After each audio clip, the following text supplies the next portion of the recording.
네, 국내 정치권 소식부터 전해드리겠습니다. 국회 상임위 구성 법정 시한이 오늘 자정까지니까 이제 12시간밖에 남질 않았는데요. 여야 이견은 여전히 팽팽합니다. 법사위와 운영위원장을 둘러싼 여야 쟁탈전이 계속되고 있는 건데요. 민주당은 여당에 상임위 명단을 제출하라고 압박했고 국민의힘은 야당 독주라고 반발하면서 여야 회동에도 불참하겠다고 맞섰습니다. 국회 취재기자 연결해서 내용 들어보도록 하겠습니다. 강민경 기자. 네, 국회에 나와 있습니다. 네, 이제 법정 시한이 임박했는데 지금 협상에는 진전이 없는 거죠? 그렇습니다. 여야 협상이 계속 평행선에 달리면서 접점 모색도 사실상 어려운 상황으로 치닫고 있습니다. 핵심 상임위인 법사위원장과 운영위원장을 차지하기 위한 여야 힘겨루기가 여전한데 오늘 아침 회의에서도 날선 신경전이 이어졌습니다. 일단 민주당은 여당을 향해 상임위 명단 제출을 거듭 촉구했습니다. 또 협상이 불발될 경우 오는 10일 본회의를 열고 법사위와 운영위, 과방위 등 11개 상임위원장을 단독 선출하겠다고 으름장을 놨습니다. 박산대 원내대표는 국민의힘이 명단 제출을 거부하거나 지체하는 건 일을 하지 않겠다는 선언이자 이를 방해하겠다는 거라고 비판했는데요. 직접 들어보시겠습니다. 국민의힘은 오전 중에 바로 상임위원 명단을 제출하기 바랍니다. 만약 질질 끌거나 제출을 거부할 시 이후 벌어지는 일의 모든 책임은 국민의힘에 있다는 점을 분명히 해둡니다. 국민의힘은 관례대로 법사위원장과 운영위원장을 야당이 양보하지 않으면 상임위 명단 제출도 어렵다며 반발하고 있습니다. 특히 원구성 협상 법정 시한 처리를 압박한 우원식 국회의장을 비판하고 나섰는데요. 추경호 원내대표는 국회의장이 당선 인사에서 협치를 강조하는 게 아니라 기한을 정해 상임위 구성안을 제출하라고 공개적으로 소수당을 압박하는 초유의 모습을 보였다고 지적했습니다. 직접 들어보시겠습니다. 국민 모두의 국회의장이 되고자 한다면 거대 야당인 민주당의 입장만을 반영해 소수당의 일방 통첩하기 전에 다수당인 민주당에 여야가 협치할 수 있는 협상안을 가져오라고 하십시오. 추 원내대표는 오늘 우 의장이 소집한 여야 원내대표 회동에도 가지 않겠다고 밝혔습니다. 이어 오늘 10일에 의원총회를 열고 향후 원구성 협상 대응 방안을 두고 당내 여론을 수렴하겠다고 덧붙였습니다. 다만 실제로 야당이 단독 원구성을 강행할 경우 마땅한 대응책이 없어서 내부 고민은 깊어지는 모습입니다. 네, 이번엔 다음 달 전당대회 예고한 국민의힘 얘기를 좀 해보죠. 현재 그 룰이 당신 100%인데 이거 바뀌는 건가요? 네, 당신 100%로 규정된 현 당원 당규는 바뀔 가능성이 커 보입니다. 당 안팎에선 당신 80%대 일반 민심 20% 혹은 당신 70%대 민심 30%를 반영하자는 안이 유력하게 거론되고 있습니다. 당원 당규 개정 특위는 오늘도 회의를 하는데 여상규 특위위원장은 최종 결론은 오는 12일에 나올 거라고 거듭 예고했습니다. 당원 당규 개정 논란의 또 다른 축인 지도체제 문제는 당대표와 최고위원을 분리해 뽑는 현행 단독 지도체제를 유지하자는 의견이 많습니다. 황우여 비대위원장 등이 전당대회 흥행을 고려한 듯 대표 차점자의 수석 최고위원을 주는 이른바 절충형 집단 지도체제를 제안하고는 있지만요. 관리형 비대위가 손대기에는 무리라는 당내 반발에다가 당권 주자인 나경원 의원도 집단 지도체제는 봉숭아 학당이 될 우려가 크다며 정도를 가야 한다고 지적하고 있는 상황입니다. 민주당도 당원권 강화를 위한 당원당규 개정 논의를 하고 있는데요. 최근에 일부 친명계 의원들도 우려의 목소리를 냈다고요? 그렇습니다. 민주당은 국회의장 후보나 원내대표 선출 시 권리당원 투표 20%를 반영하자는 내용의 당원당규 개정 논의가 한창입니다. 당원당규 TF 단장이자 강선 친명계로 분류되는 장경태 최고위원은 아침 통화에서 사실상 내용은 다 정리됐고 이제 이재명 대표의 결심만 남은 상태라고 설명했습니다. 다만 원조 친명으로 꼽히는 중진 의원들을 중심으로는 반대 의견도 공개 표명되고 있습니다. 이른바 7인회 출신 김영진 의원에 이어 친명 좌장 정성호 의원도 YTN과의 통화에서 기본적으로 국회 대표인 의장을 뽑는데 당원이 관여하는 게 바람직한 건지 의문이 있다고 밝혔습니다. 최근 당 안팎에서 강성 당원들의 목소리가 너무 커진다는 지적이 고개를 들고 있는 만큼 이들의 공개 비판은 향후 논의에 적지 않은 영향을 미칠 거란 전망도 나오고 있습니다. 지금까지 국회에서 YTN 강민경입니다. 네, 의대 증원 문제를 놓고 지금 의사들의 반발이 커지고 있습니다. 서울대 의대병원 교수협의회 결정으로 관련 병원 4곳이 오는 17일부터 무기한 전면 휴진에 들어갑니다. 또 의사협회는 오늘까지 총파업 투표를 하게 되는데요. 자세한 내용은 취재기자 연결해서 들어보도록 하겠습니다. 윤성훈 기자. 네, 사회부입니다. 네, 아무래도 환자들의 우려가 클 것 같은데요. 휴진에 들어가는 병원이 어디죠? 네, 서울대병원과 분당 서울대병원, 서울시 보라매병원, 강남센터 등 4곳이 오는 17일부터 전면 휴진에 들어갑니다. 기존처럼 교수들 자율에 맡긴 휴진이 아닌 집단으로 병원이 셧다운되는 겁니다. 응급실과 중환자실 등 필수부서 진료만 유지됩니다. 서울대 의대 병원 교수협의회 비대위는 두 차례에 나눠 진행한 투표 결과를 토대로 어제 열린 총회에서 이같이 결정했습니다. 지난 3일부터 4일 동안 이뤄진 1차 투표에선 휴진 강경 투쟁에 찬성한 교수 비율은 63%였습니다. 정부가 전공의 사직 수리 금지 명령, 업무 개시 명령을 철회하자 비대위는 교수들 여론을 확인하기 위해 2차 투표를 다시 진행했습니다. 그 결과 오히려 전체 휴진에 참여하겠다는 비율은 68%로 올랐습니다.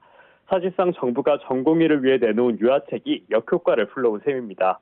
비대위는 정부가 내렸던 명령은 전공의 직업선택 기본권을 박탈하는 부당한 조치라고 보고 있습니다. 그런데 효력을 완전히 없애는 취소가 아닌 철회를 결정한 건 정부가 정당한 명령이었다고 판단하는 것이라며 발끈했습니다. 휴진 결의문에서도 의대 증원 자체보단 전공의에 대한 정부 처사를 비판하는 데 주력했습니다. 이에 따라 전공의 명령 취소 등 의료사태 정상화를 위한 합리적인 조치를 이루기 전까진 휴진을 풀지 않겠다고 경고했습니다. 반면 전면 휴진까진 열흘가량의 시간이 남은 만큼 최악의 사태를 초래할 총파업의 무기를 싣기보단 정부의 태도 변화를 끌어내려는 압박성이란 해석도 나옵니다. 네, 문제는 서울대병원뿐만 아니라 다른 병원으로 확산될 가능성이 있다는 거죠. 네, 교수들이 마지노선으로 삼았던 건 제자들인 전공의였는데요. 서울대병원을 시작으로 다른 병원 교수들도 집단 휴진에 나설 가능성을 배제할 수 없습니다. 대한의사협회도 총파업 수순을 밟고 있습니다. 위협은 지난 4일부터 오늘까지 회원 10여만 명을 대상으로 휴진 투쟁에 대한 투표를 진행합니다. 이를 토대로 오는 9일 대표자 회의에서 최종 총파업 방침을 결의합니다. 의학회와 의대교수 단체도 위협의 강경 투쟁에 함께하기로 힘을 실은 상황입니다. 마찬가지로 위협과 발을 맞추기로 한 전국 의과대학 교수 비상대책위원회는 오늘 저녁 7시 온라인 총회를 통해 위협 로드맵을 공유하고 논의할 예정입니다.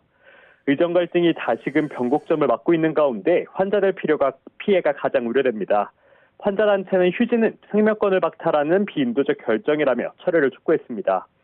국민과 환자를 위해 추진하는 의료개혁 정책이 도리어 국민 건강을 위협하는 상황으로 번질 위기에 놓인 만큼 정부 고민도 깊어질 것으로 보입니다. 지금까지 사회부에서 전해드렸습니다. 쌍방울그룹의 불법 대북송금 의혹에 연루돼 재판에 넘겨진 이화영 전 경기도 평화부지사의 1심 선고가 오늘 오후에 내려집니다.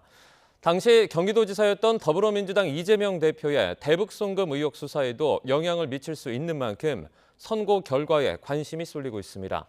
현장에 나가 있는 취재기자 연결해 보겠습니다. 유세영 기자. 네, 수원지방법원에 나와 있습니다. 네, 오늘 재판은 오후 2시부터 시작이 되죠? 네, 수원지방법원은 오늘 오후 2시부터 이화영 전 경기도 평화부지사에 대한 선고 공판을 진행합니다. 재작년 10월 재판에 넘겨진 지 1년 8개월 만입니다. 이 전 부지사는 당시 도지사였던 이재명 더불어민주당 대표의 방북 비용과 경기도 스마트팜 사업비 등 800만 달러를 쌍방울이 대납하게 한 혐의로 재판에 넘겨졌습니다. 김성태 전 쌍방울그룹 회장에게서 3억 3천만 원가량의 뇌물과 불법 정치 자금을 챙긴 혐의 등도 적용됐습니다. 검찰은 남북 경제협력사업권을 빌미로 고위직 공무원과 중견 그룹이 유착한 전형적인 정경유착 범죄라고 규정했는데요. 앞선 결심 공판에서 징역 15년과 벌금 10억 원, 추징금 3억 3천여만 원을 구형했습니다. 이 전 부지사에게 뇌물을 주고 자금을 북한에 송금한 혐의 등으로 기소된 김 전 회장도 수원지법에서 별도 재판을 받고 있는데요. 검찰이 징역 3년 6개월을 구형한 상태로 다음 달 선고가 예정돼 있습니다. 네, 오늘 선고 결과에 대해서 정치권에서는 촉각을 곤두세울 수밖에 없을 것 같죠? 네, 그렇습니다. 더불어민주당 이재명 대표의 대북 송금 연루 의혹 수사에도 영향을 미칠 수밖에 없기 때문입니다. 현재 수원지검 형사 6부에서 제3자 뇌물 혐의로 이 대표에 대한 수사를 이어가고 있는데요. 이 전 부지사의 재판 과정에서 이 대표의 연루 가능성을 두고 진실 공방이 벌어지기도 했습니다. 이 전 부지사는 지난해 검찰 조사에서 쌍방울이 스마트팜 비용과 도지사 방북 비용을 대납한 사실을 이 대표에게 보고했다는 취지로 진술했습니다. 하지만 석 달 뒤 옥중 서신을 통해 검찰의 회유와 압박 때문에 한 진술이라며 번복했고 지난 4월 재판에서는 술자리 회유 의혹까지 제기해 논란이 됐습니다. 김 전 회장 등과 함께 이 대표를 엮기 위한 사실상 세미나를 하고 이 과정에서 검찰 청사 안에서 술을 마시기도 했다고 주장한 겁니다. 이에 대해 검찰은 이례적으로 출정 기록과 조사실 사진까지 공개하며 사실 무근이라며 반박했습니다. 지난해 9월 검찰이 불법 대북 송금 공범 혐의 등으로 이 대표에 대한 구속영장을 청구했지만 법원이 기각하기도 했습니다. 민주당에서는 검찰이 무리해서 이 대표를 엮으려 한다고 주장하며 관련 특검법까지 발의했고 검찰은 1심 선고 직전에 특검법을 발의한 건 사법방해특검이라며 반발했습니다. 오늘 이 전 부지사의 대북 송금 혐의 선고가 어떻게 나오느냐에 따라 이 대표에 대한 검찰 수사가 탄력을 받거나 오히려 역풍이 불 가능성도 배제하기 어렵습니다. 지금까지 수원지방법원에서 YTN 유서연입니다. 일제강점기 조선인 강제노역 현장인 사도광산에 대해서 유네스코 자문기구가 세계문화유산 등재 보류 권고를 내렸습니다. 추가 자료 제출을 요구한 건데요. 일본 정부는 다음 달 유네스코 세계유산위원회에서 등재를 추진하겠다는 입장이어서 한일 간 치열한 외교전이 예상됩니다. 박영진 기자입니다. 에도시대 최대 규모 금광이었지만 일제강점기 조선인들의 강제노역 현장이었던 사도광산. 일본 정부는 강제노역의 역사는 숨긴 채 에도시대에 한정해 사도광산을 세계유산으로 정식 추천하면서 우리 정부에 강한 반발을 샀습니다. 強制労働であるとの韓国側の独自の主張につきましては、やはり受け入れることができません。江戸時代までの伝統的な手工業によります生産技術と生産体制を示す意向が 2022년에 이어 지난해 1월 다시 도전한 사도광산의 세계유산 등재와 관련해 유네스코 세계문화유산 전문가 자문기구가 보류를 권고했습니다. 보류는 미비한 부분에 대해 추가 설명을 요구하는 것인데 자료를 보완하면 당해 또는 다음 해에 세계유산으로 등재될 수 있습니다. 자문기구는 사도광산 중 에도 시기 이후의 유산이 대부분인 지구를 자산 범위에서 빼야 한다고 지적하고 설명을 요구했습니다. 또 사도광산의 전체 역사를 포괄적으로 다루는 설명과 전시 전략을 책정해 시설과 설비 등을 갖추라고 주문했습니다. 강제노역을 포함한 전체 역사를 반영해 심사해야 한다는 우리 정부의 주장을 수용한 듯하면서도 한편 자료 보완 절차만 남았다는 해석도 가능합니다. 일본 정부는 사도광산이 세계유산 등재를 고려할 만한 가치를 인정받았다며 긍정적인 분위기입니다. 그러면서 지난해에 보류 권고를 받은 6건은 모두 지난해에 바로 등재가 결의됐다고도 전했습니다. 일본 정부가 다음 달 인도에서 열리는 세계유산위원회에서 등재를 목표로 대응하겠다고 밝힌 가운데 지난해 세계유산위원회 위원국에 선출된 우리나라의 목소리가 얼마나 반영될지도 주목됩니다. YTN 박영진입니다. 일본 정부는 유네스코 자문기구가 사도광산의 세계문화유산 등재와 관련해 조선인 강제노역을 설명하라고 권고하자 문화유산으로서 사도광산의 훌륭한 가치를 평가받도록 한국 정부와 정중히 논의해 나가겠다고 밝혔습니다. 일본 정부 대변인 하야시 요시마사 관방장관은 오늘 기자회견에서 사도광산을 2차 세계대전 중 강제노동의 현장이라고 주장하는 한국 정부와 어떻게 조율할지를 묻자 이같이 답했습니다. 하야시 장관은 세계문화유산 등재 심사를 담당하는 유네스코 자문기구인 국제기념물 유적협의회 이코모스의 보류 권고 결과에 사도광산의 세계유산 등재를 고려할 만하다고 인정한 것으로 보이지만 몇 가지 지적이 있었다고 설명했습니다. 오늘 기자회견에서 액트지오사의 고문은 동해에 가스와 석유 매장 가능성은 매우 유망성이 없다고 거듭 강조했습니다. 최근 제기된 전문성 논란에도 직접 답을 내놨는데요. 취재기자 연결해서 자세하게 알아보겠습니다. 최하영 기자. 네, 경제부입니다.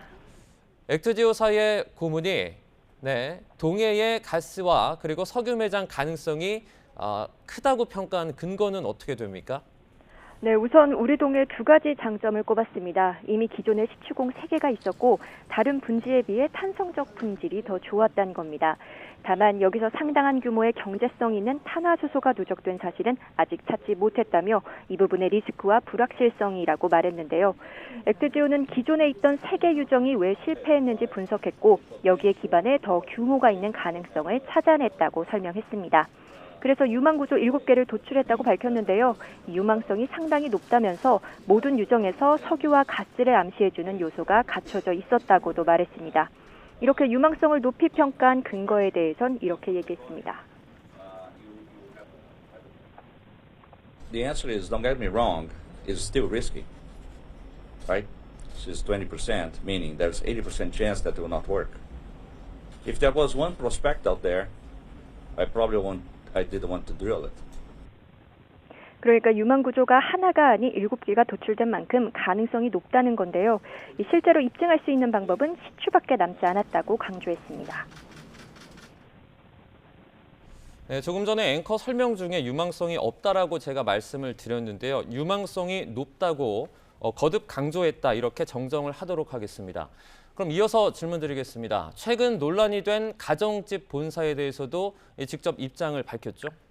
네, 아브레오 고문은 액트지오 주소지로 나와 있는 곳은 자신의 자택이 맞다고 밝혔습니다.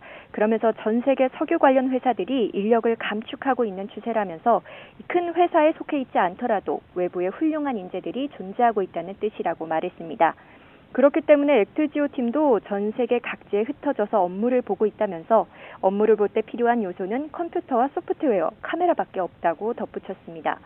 또 직원 수가 지나치게 소규모라는 의문에 대해서도 답변했는데요. 이렇게 작은 업체가 대규모 프로젝트를 분석하는 것은 업계에서 흔한 일이라고 밝혔습니다. 또 실제로 시추하는 회사가 아니라 자료를 분석하고 해석하는 회사이기 때문에 대부분 기업이 자료 해석에 3명에서 5명 정도의 인력을 갖추고 있다고 얘기했습니다. 지금까지 경제부에서 전해드렸습니다.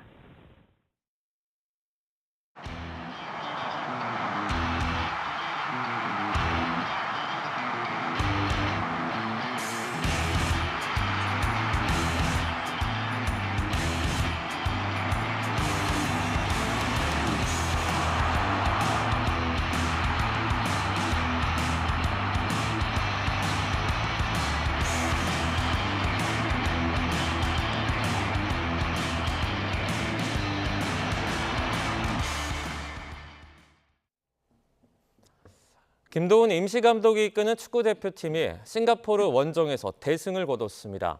손흥민과 이강인이 2골씩 넣었고 주민규와 배준호는 A매치 데뷔골을 기록했습니다. 김동민 기자입니다. 전반 초반 싱가포르의 강한 압박에도 우리 선수들의 몸은 가벼웠습니다. 전반 9분 이강인이 오른발로 선제골을 넣었습니다. 순간적인 스피드로 상대 수비를 뚫었습니다. 전반 20분에는 김진수의 크로스를 주민규가 헤더로 자신의 A매치 첫 골을 터뜨립니다. 주민규는 역대 A매치 최고령 득점 2위 기록도 세웠습니다. 후반전에는 손흥민의 쇼타임이 시작됐습니다. 후반 8분 손흥민이 상대 수비를 제치고 이른바 손흥민 존에서 골을 터뜨립니다. 1분 뒤 이강인이 왼발로 다시 한 골을 더 추가하며 멀티골을 기록하자 2분 뒤 손흥민이 손흥민 존에서 오른발로 또 한 골을 추가합니다. 손흥민의 A매치 역대 48호 골입니다. 대표팀은 후반에 교체로 투입된 배준호와 황희찬이 한 골씩을 추가하며 7대0으로 경기를 마무리하면서 북중미 월드컵 아시아 최종 예선 진출도 확정했습니다. YTN 김동민입니다.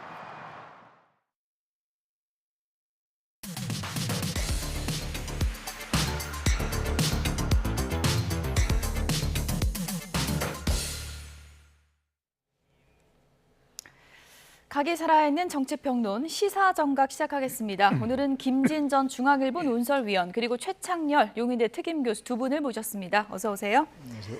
네, 먼저 첫 번째 주제어 보겠습니다.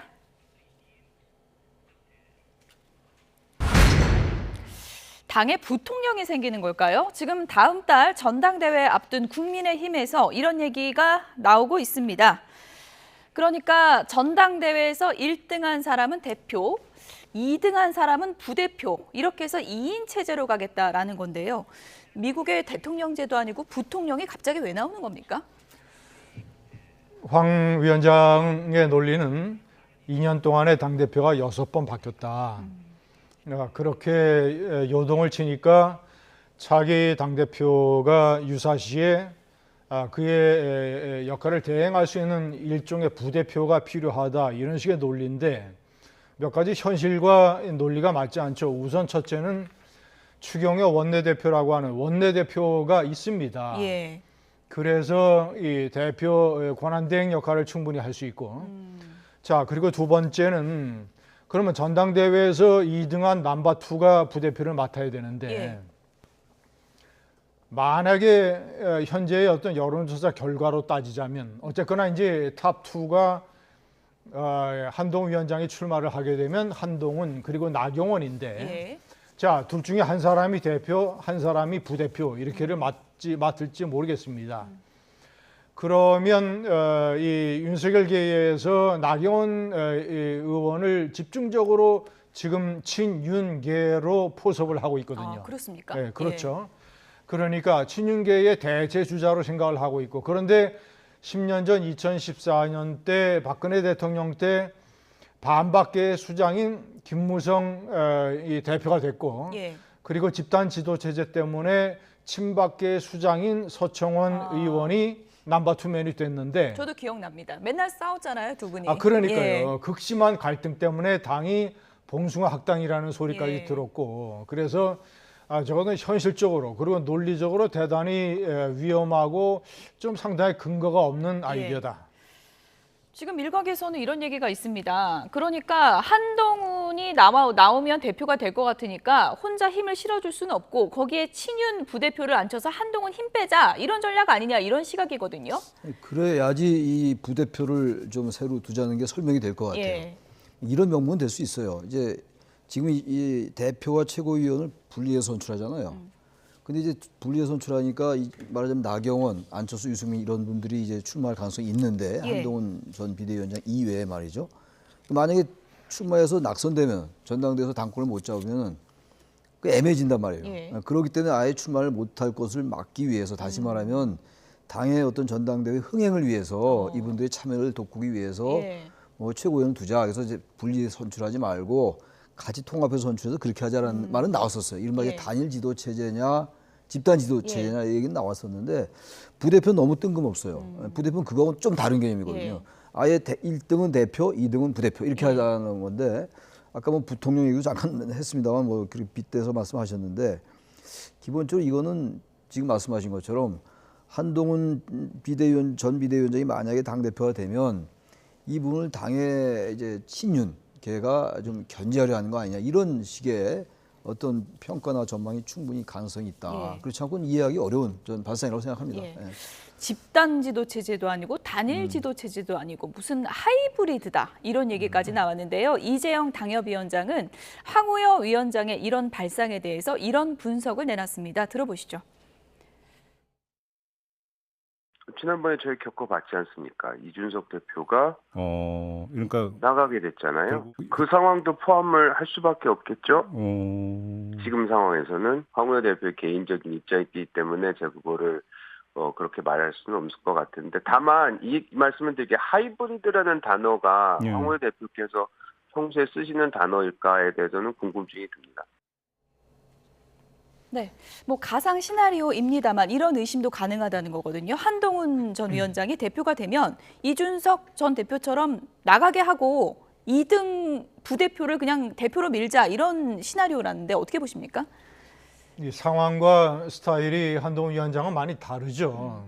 이준석 대표는 윤석열 당시 이제 대통령 출마자가 당에 입당할 때부터 갈등을 빚었습니다. 예. 입당할 때부터. 그리고 내내 이제 대통령 선거 과정에서 갈등을 빚었고. 예. 그리고 이제 당원들이 생각하는 이준석 대표에 대한 평판이 있었고.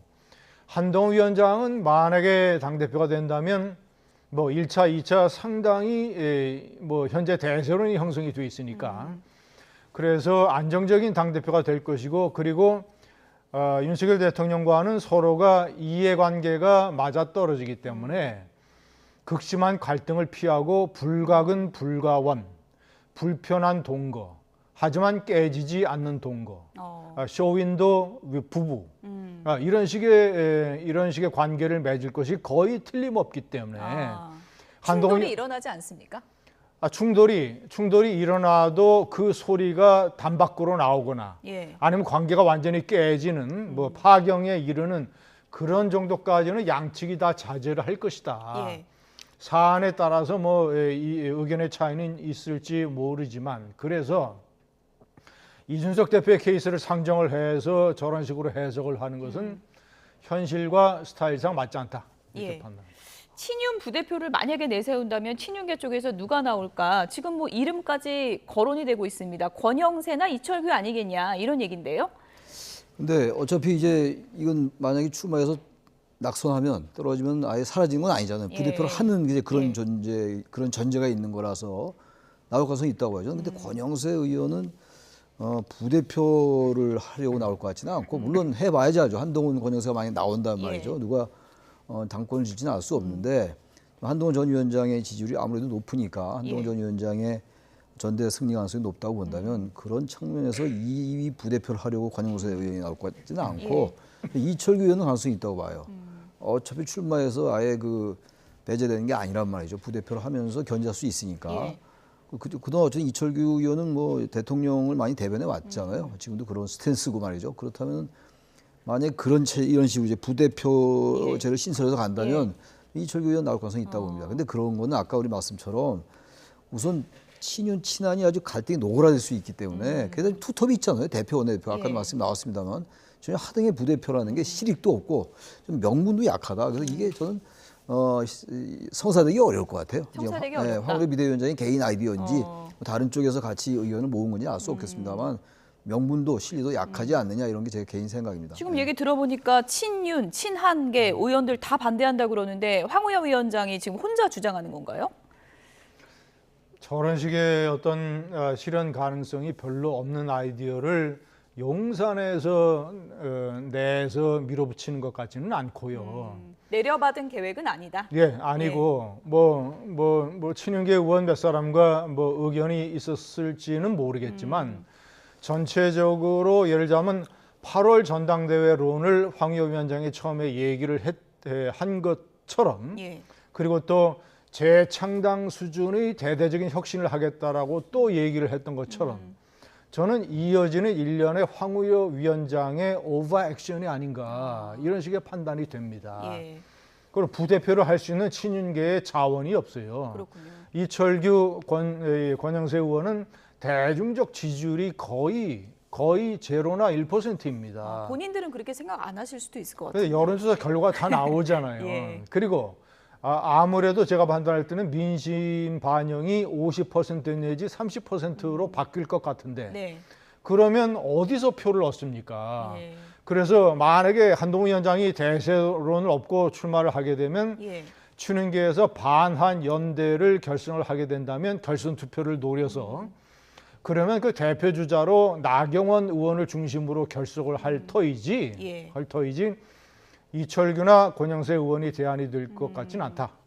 2등은 나경원 가능성이 높다고 하셨는데 만약에 하이브리드 이 체제가 자리 잡는다면 이런 시나리오도 가능하잖아요. 한동훈 대표, 유승민 부대표 그렇게 될 수 있는 거 아닙니까? 근데 한동훈, 유승민 이 조합이 그렇게 썩 잘 굴러갈 것 같지가 않아요. 언뜻 듣기에 말이죠.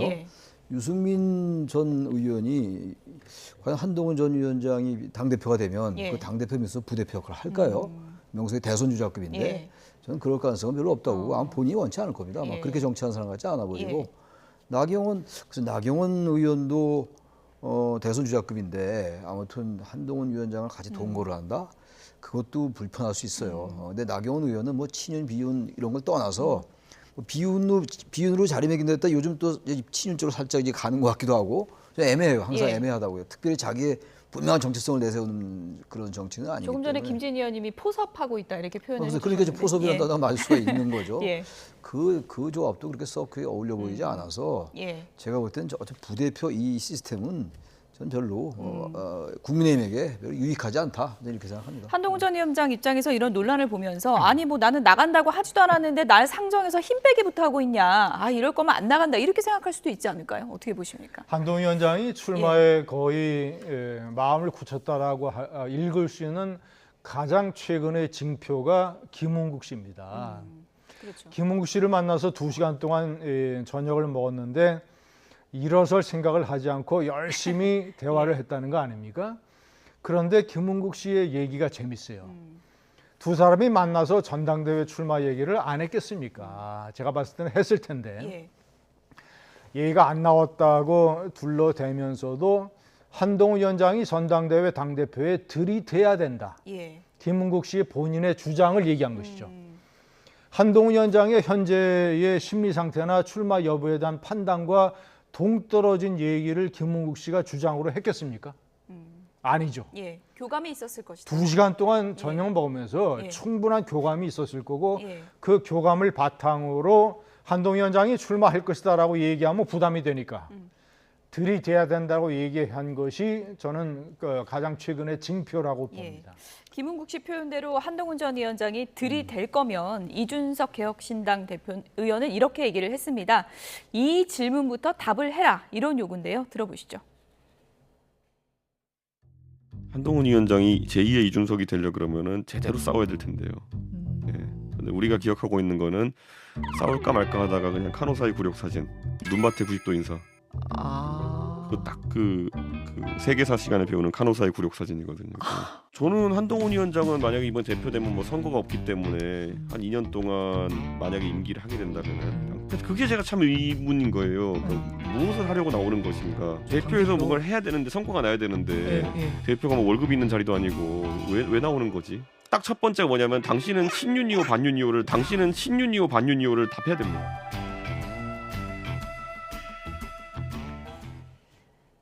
전당대회 출마 선언하는 기자회견이 있으면 기자들이 진짜 이 질문부터 하지 않겠습니까? 친윤이요, 반윤이요. 이건 어떻게 답을 할 거라고 근데 보세요? 저는 거기에 대해서 답을 할 이유는 없다고 봐요. 뭐 최상병 특검 이런 거 물어보지 않겠습니까? 그런 건 물어보겠죠. 그런 거에 대해서는 좀 분명한 얘기를 할 필요가 있다고 생각합니다. 그런 부분에 대해서는 좀 애매하게 얘기하면 안 될 것 같고 저기 좀 아까 카노사의 굴욕 얘기했는데 이건 좀 황제가 교황한테 굴복한 게 카노사의 굴욕인데 이게 지금 뭐 황제가 한동훈 위원장이고 교황이 윤석열 대통령이란지 어쨌든 이거 뭐 중요한 건 아니고 비유는 적절치 않다. 적절치 않은 것 같은데 아무튼 지금 한동훈 전 위원장은 윤 대통령과 이미 저는 제가 볼 때 크게 이렇게 아까 불가근 얘기도 나왔고 불편한 동거라는 말씀도 하셨는데 일정 부분 일리가 있어요. 그런 한동훈 전 위원장이 점점 윤 대통령과는 사이가 멀어질 겁니다. 이제 그 전제는 이제 변수가 있어요. 윤 대통령의 지지율이 어떻게 되냐의 문제입니다. 향후.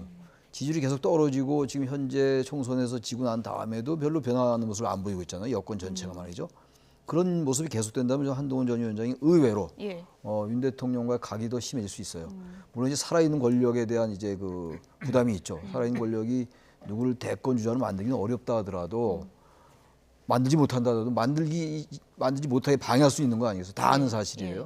그런 점을 의식하기 때문에 어느 정도의 그 수위를 조절하겠습니다만 정말로 지지율이 떨어진다. 그리고 여건이 이래서는 안 된다라는 그런 공감대가 형성된다면은 지금 우리가 생각하는 것보다 훨씬 더 수위가 높은 그런 이 각이 있을 수는 있다라고 생각해서 그러면서부터 반윤이냐 뭐 친윤이냐 이런 걸 이제 하는 게 좋습니다만 지금 아직 벌써부터 그걸 난 반윤이고 친윤 할 이유는 없는 거죠. 그럴 실익도 없고 그건 별로 의미가 없는 얘기 같아요. 이준석 의원 설명대로라면 당대표가 저도 이번에 처음 알았는데 월급도 안 나오고 월급 없죠. 월급이 없습니까? 당대표가? 월급도 안 나오고 2년 동안 선거도 없는데 당대표가 뭐하러 나오려고 그러냐. 성과를 보여줄 계기도 없고 이런 지금 설명이거든요. 어떻게 보십니까? 그거는? 아니, 모든 것은 이제 한동훈 위원장이 만약에 당선이 되면 하는 데에 달려 있는 것입니다. 그 안에서도 성과를 보여줄 수 있다. 물론이죠. 현재 제가 판단할 때는 한동훈 위원장은 스타일상 궤도를 쉽게 이탈하는 성격이 아니에요. 이준석 대표와 다릅니다. 그래서 웬만한 부분에 아주 특별한 어떤 이 사안이 없을 경우에는 임기가 3년이나 남은 윤석열 대통령과 관계를 잘 유지하는 것이 자신에게 유리하다고 판단할 거예요. 예. 그리고 윤석열 대통령 입장에서도 각종 특검이라든가 입법 공세에 맞서서 이것을 방어해 줄 수 있는 사람이 한동훈 위원장이기 때문에 두 사람의 이해관계가 맞아떨어지기 때문에 웬만한 문제에 관해서는 잘 관계를 유지할 걸로 저는 봅니다. 아주 특별한 경우가 생기지 않으면. 예. 그래서 이제 한동훈 위원장은 그걸 바탕으로 점차 자신이 안정적이고 나름대로 결단력 있는 지도자라는 것을 2년 당대표를 하면서 보여줘야 대권 과도를 나름대로 질주로 할 수 있는 것이며, 가장 중요한 것은 출마 외에 현재 한동훈 위원장의 선택지가 없다는 거예요. 자신이 여기서 정치적인 공간을 잃어버리면 아웃 오브 사이트, 아웃 오브 마인드입니다. 그리고 본인이 뭐 해외 유학도 안 나간다 그랬고, 윤 대통령하고 관계가 안 좋으니까 무슨 국무총리라든가 공직을 맡을 가능성도 하나도 없고, 그 본인이 공공의 선을 위해서 살겠다고 했으니까 전관 예우 로펌에 갈 수도 없고, 막다른 골목, 막다른 선택이고, 한동훈 위원장은 만약에 당대표가 되면 굉장히 신중하고 합리적으로 윤 대통령과의 관계를 유지할 것이다. 예. 이재용 당협위원장은 뭐 지금 판에서 안 나오면 도망자가 되는 것이다, 이렇게까지 이제 표현을 했는데, 한동훈 전 위원장이 어떤 결심을 할지 좀 지켜보겠고요. 지금 여야 간의 공방이 이어지는 부분 중에 하나가 바로 김정숙 여사의 인도 방문, 이 부분이죠. 관련해서 다음 주제어 보겠습니다.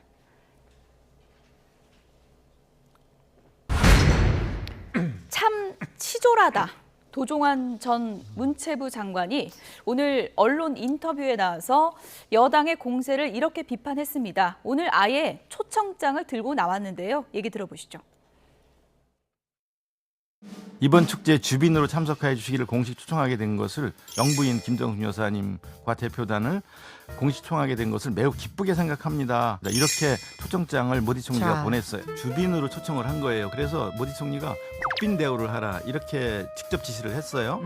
그러니까 우리로서는 또 인도 정부에 대한 예의를 다 갖춰야 되는 그 정상외교라서, 그래서 공군 2호기를 띄운 거예요. 셀프 초청이라는 거는 있을 수도 없는 일이고요. 실제로 타지마할은요, 인도 정부가 2018년 상반기에도 한 50여 정상회담이 50여 차례가 있었는데, 모든 정상들에게 타지마할 방문을 사전에 일정 조율할 때 반드시 넣어달라고 요청합니다. 인도 정부는. 그래서 당연히 사전에 들어가는 거예요. 근데 이제 사전에 들어가지 않은 일정은 없어요.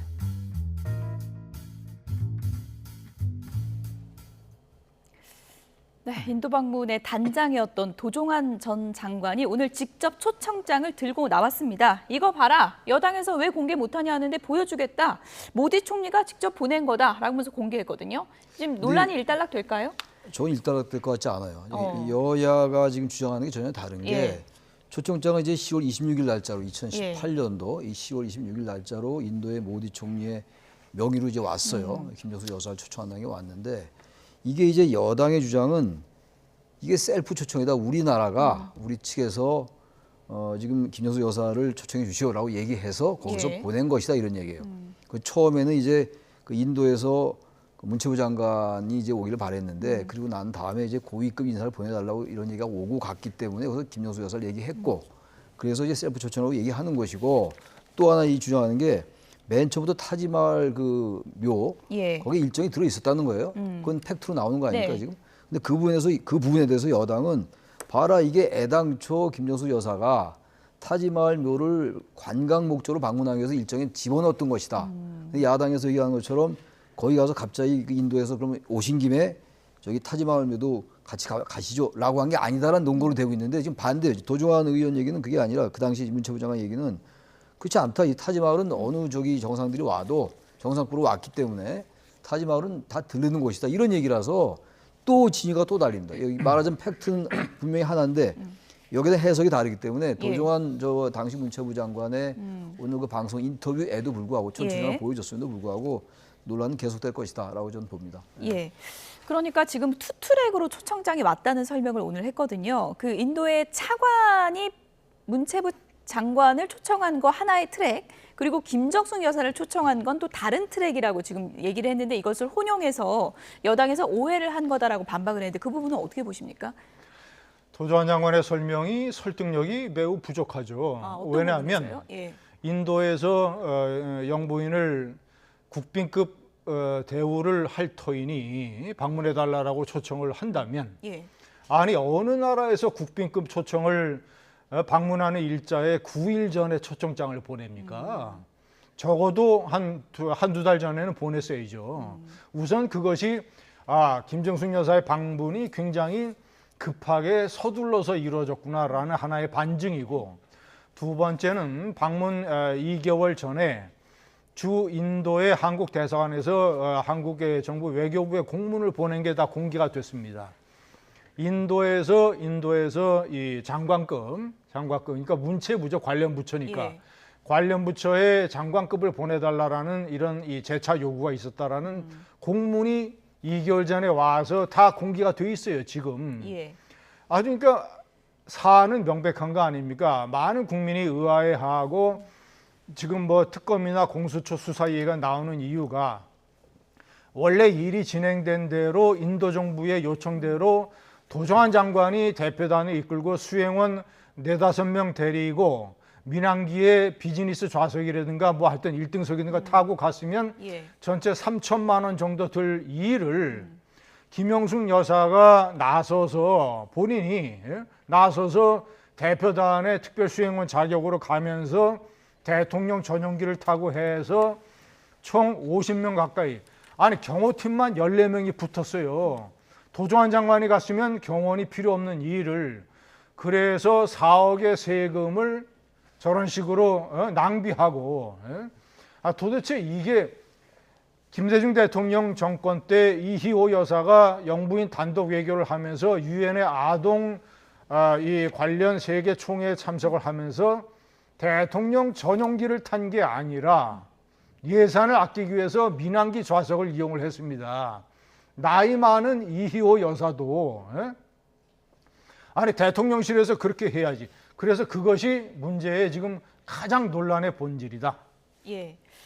어쨌든 지금 뭐 기내식 비용도 기자단까지 합치면 50여 명이라 그러고 그렇게 해서 나누다 보면 이제 비용이 더 줄게 되는데 이것을 따질 게 아니라 그러면은 윤석열 대통령의 순방 기내식 비용과 비교를 하면 되지 왜 그렇게 근거 없이 따지느냐 이렇게 또 반박을 했거든요. 일단 뭐 그렇게 비교를 하는 것도 방법이겠죠. 예. 근데 지금 그거는 핵심은 아닌 것 같고 아무튼 6,292만 원이 들었는데 아까 인터뷰를 보니까 36명이 아니라 50명이다. 예. 지금 말씀드린 그렇기 때문에 이게 더 줄어들죠. 그 계산해 보니까 30만 원, 40만 원 좀 줄어들긴 해요. 아무튼 그것도 좀 이해는 안 가죠. 보통 가장 높은 급이 뭐 15만 원 정도 된다는 거 아니에요? 예. 근데 저 아까 도종환 당시 장관 얘기로는 그게 이제 그 먹는 비용뿐만이 아니라 예. 거기 고정비용 여러 가지 부대비용이 들어간다는 거예요. 그러니까 대한항공과 공군전세여기가 계약을 했기 때문에 그 안에 이제 수행이나 이런 건 다 대한항공에서 하는 거 아니겠어요? 뭐 비행기만 이제 전세 공군 2호기구 전용기구 그런 게 다 포함된 거기 때문에 이건 좀 터무니없는 이제 공세다 이런 얘기예요.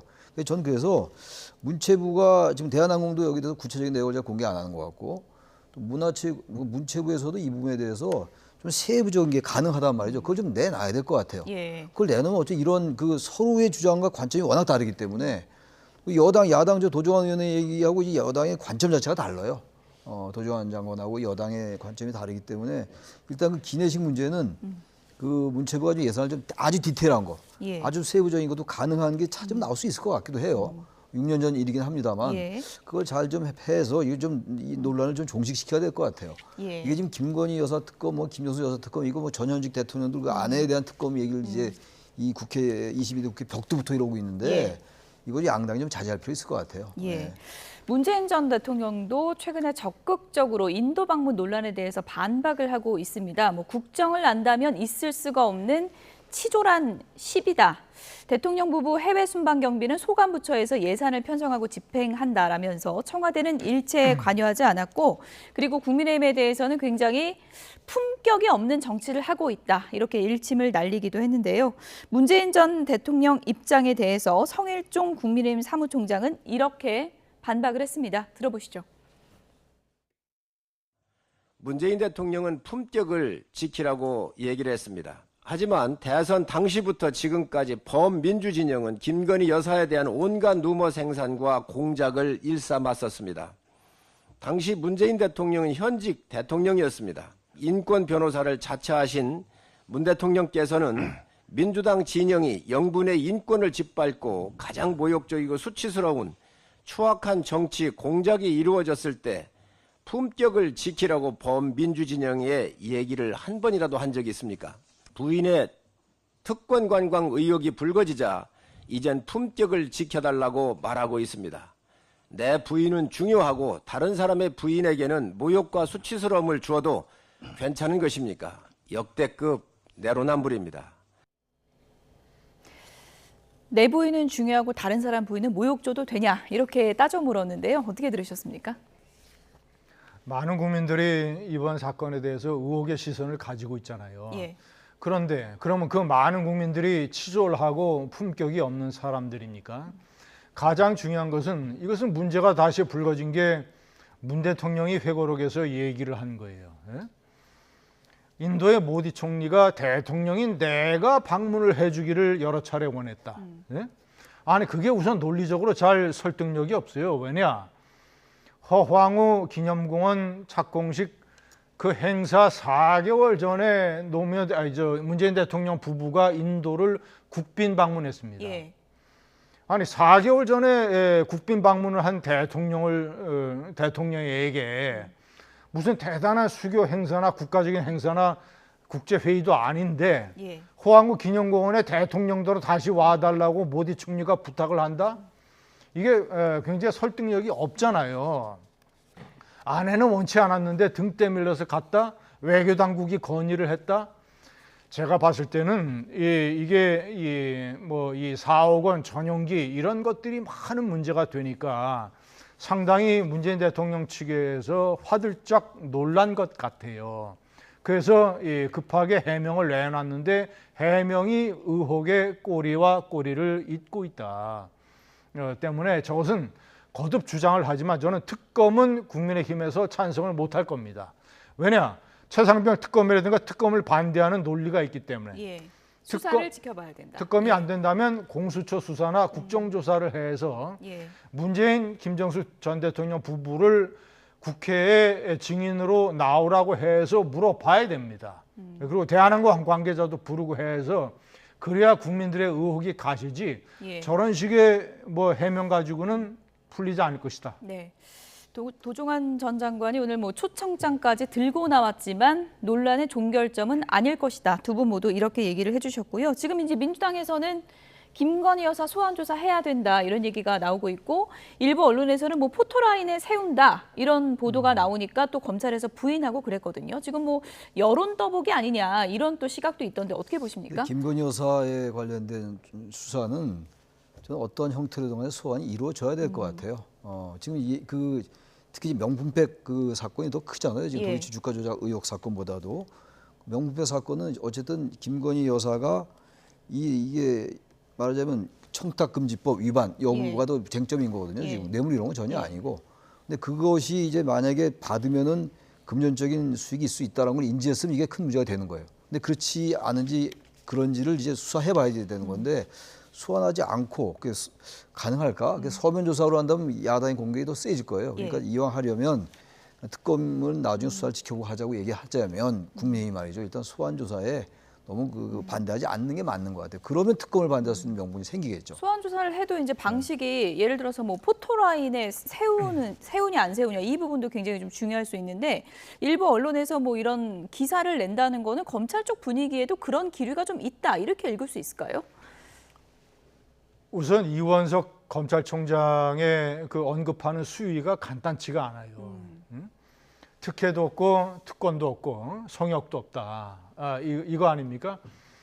자, 그럼 현실적으로 이 청탁을 하고 이 명품백을 준 서울의 소리 측의 세 사람, 최재형 목사, 백은종 대표, 이명수 기자 세 사람을 소환을 해서 포토라인에 세웠습니다. 세 사람은.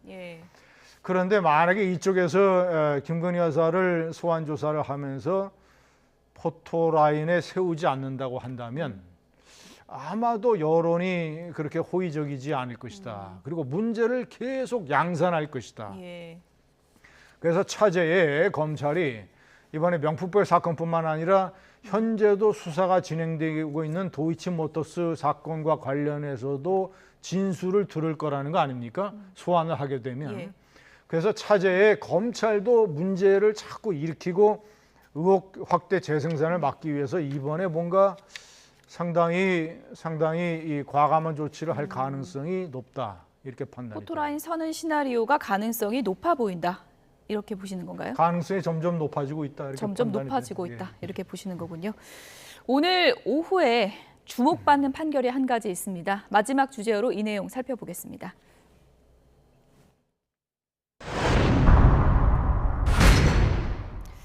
네, 쌍방울 대북송금 사건과 관련해서 오늘 이화영 전 부지사에 대한 1심 선고가 오후 2시에 나옵니다.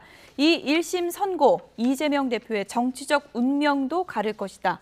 이런 분석이 나오고 있습니다. 그 유죄냐 무죄냐 이 여부, 그리고 그 판결문 안에 이재명 대표가 어떻게 언급되느냐, 이게 주목되겠죠?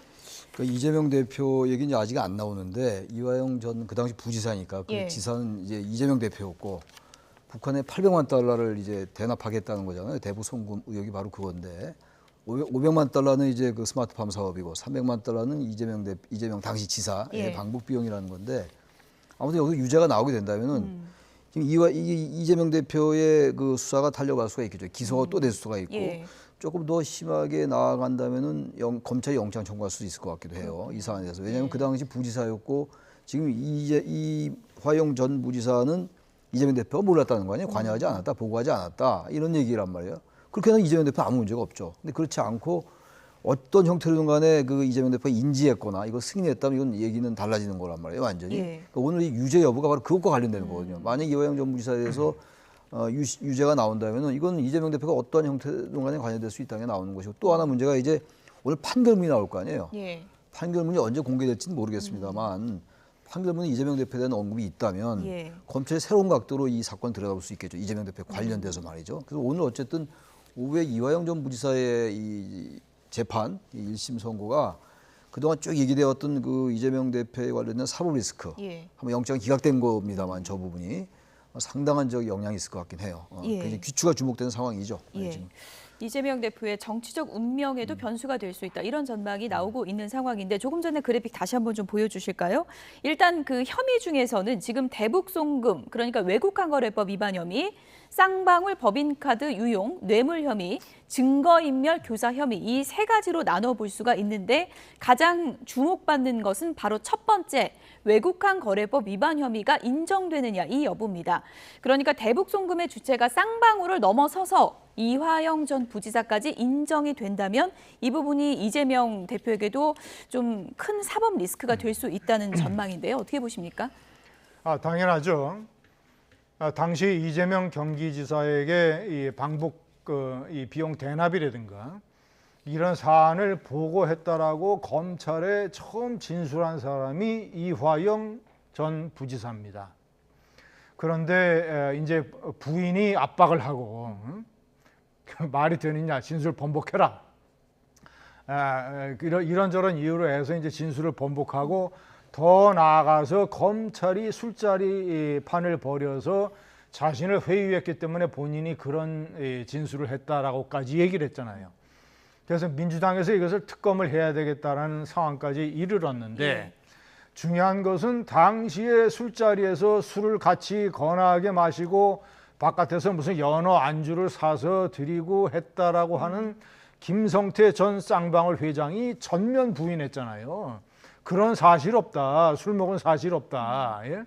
그리고 검찰에서도 부인하고 교도관 당국에서도 사실이 아니라는 얘기를 하고, 그래서 지금 현재 이 사건 관련해서는 이재명 대표가 상당히 코너에 몰려있는 상황입니다. 그래서 선고 내용과 판결문 내용이 상당히 구체적으로 나오고 그 내용에서 이재명이라는 이름이 얼마나 언급되느냐에 따라서 첫 번째 증인 교사 다른 사건 증인 교사 혐의가 상당히 이 신빙성이 있다라고 그 구속영장 기각했던 판사가 얘기를 했었고 백현동 재판에서 이재명 이름이 계속 튀어나오고 있고 예. 그래서 1, 2, 3 이번에 오늘 선고에 따라서 세 번째 강펀치를 맞을 가능성도 있다. 예. 민주당에서는 이제 대응 차원으로 이 수사 과정에 대한 말씀하신 것처럼 지금 그러니까 특검 법안을 냈잖아요. 그러니까 술자리 회유한 거 이거 사실 아니냐, 수사 과정이 잘못됐다라면서 특검 법안을 냈는데 어떻게 보면 이게 뭐 이재명 구하기 아니냐, 뭐 사법부 압박 아니냐 이런 비판도 있는 것 같습니다. 대북송금 특검법인데요, 말하자면 예. 대북송금 수사 자체가 상당히 위법하게 됐다. 우리 예. 검찰이 이제 좀 조작하고 조작까지 아니지만 강압적으로 했다. 뭐 이런 얘기예요. 그런 내용을 담은 특검인데 저는 사법적으로 말이죠. 예. 저건 법리적으로 좀 말이 안 된다고 생각해요. 수사 자체를 특검을 하면 지금 전부 특검해야 됩니다. 지금 보세요. 좀 다른 얘기인데 22대 국회가 개원한 지 며칠 안 됐어요. 예. 특검법이 5개인가 6개 나왔습니다. 지금. 그 중에서도 이 야당에서도 물론 야당이 대개 이제 주도한 거지만 여당도 지금 얘기를 하고 있단 말이에요. 여당도 거의 말려 들어가는 것 같아요. 특검법 이거 말이죠. 저는 그래서 이 부분을 어떻게 대북송금 이 사건 자체에 대한 걸 또 특검을 합니까? 이게 대북송금에 대한 이 판결도 아직 안 내려졌는데 저는 이건 야당이 그야말로 이거는 억지인 것 같아요. 우격다짐인 거고. 예. 그러니까 이재명 대표에 대한 그 방탄 아니냐는 게 또 나올 수 있는 근거가 충분히 되는 거예요. 이건. 저는 그래서 저 부분은 대북송금 특권 저건 성립하기 어려울 거다. 저건 아마 국회에서 또 통과시킨다? 그게 국민들이 어떻게 보겠어요? 다른 거. 저는 개인적으로 최상병 특권 같은 경우는 일리가 있다고 좀 봐요. 예. 그러나 저 대북송금 특권 저거는 저는 설득력이 떨어진다. 저는 그렇게 생각합니다. 위원님 끝으로 간략하게요. 오늘 뭐 1심 판결을 봐야 알겠지만 지금 민주당이 뭐 당원 당규도 개정하고 뭐 이재명 대표의 대선을 그 염두에 둔 여러 개정 작업이 일어나고 있잖아요. 오늘 판결이 좀 변수가 될 수 있다고 보십니까? 영향을 미치겠죠.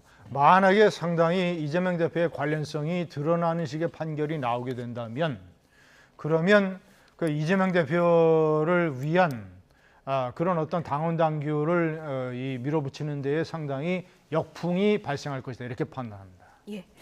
오후 2시 1심 판결 결과 지켜보겠습니다. 김진전 중앙일보 논설위원, 최창열 용인대 특임교수 두 분이었습니다. 고맙습니다. 네.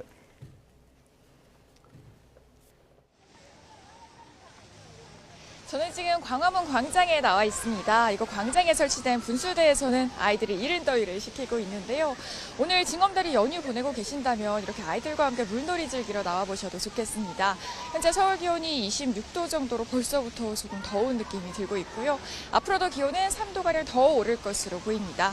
오늘 외출하실 때는 통풍이 잘 되는 시원한 옷차림 해주셔야겠습니다. 오늘 전국 하늘을 구름이 많이 지나고 있습니다. 다만 구름 사이로 햇볕이 내리쬐면서 오늘도 자외선과 오존은 점차 강해지겠는데요. 낮 동안 이른 더위도 여전하겠습니다. 서울과 대구 29도, 광주 28도로 전국에서 기온이 30도 안팎을 보이겠습니다. 곳곳에는 소나기 소식이 있습니다. 오후 한때 경기 동부와 강원, 충북 등 중부 일부 지역과 남부 내륙 곳곳에는 약한 소나기가 지나겠고요. 앞으로 하늘은 점차 흐려져서 늦은 오후 제주도에는 비가 시작되겠습니다. 밤에는 서해안으로 비구름이 확대하겠는데요. 주말인 내일은 전국에 비 예보가 있습니다. 특히 제주 산간에 최고 80mm 이상, 남해안에 최고 60mm의 많은 비가 집중되겠고요. 비가 시간당 10에서 20mm로 강하게 쏟아질 가능성도 있겠습니다. 서울 등 그 밖의 지역에서는 5에서 40mm의 비가 예상됩니다. 비는 내일 늦은 오후 서울 등 중부지방부터 차차 그치겠고요. 남해안과 제주도에서는 휴일인 모레 새벽까지 이어지는 곳도 있겠습니다. 오늘은 더운 날씨가 이어지겠지만 주말인 내일은 전국에 비가 내리면서 이른 더위가 쉬어가겠습니다. 서울 한낮 기온이 25도로 예년 수준을 밑돌 것으로 보이는데요. 오락가락하는 기온에 건강 잃지 않도록 체온 조절 잘해주셔야겠습니다. 지금까지 광화문 광장에서 YTN 고은재입니다.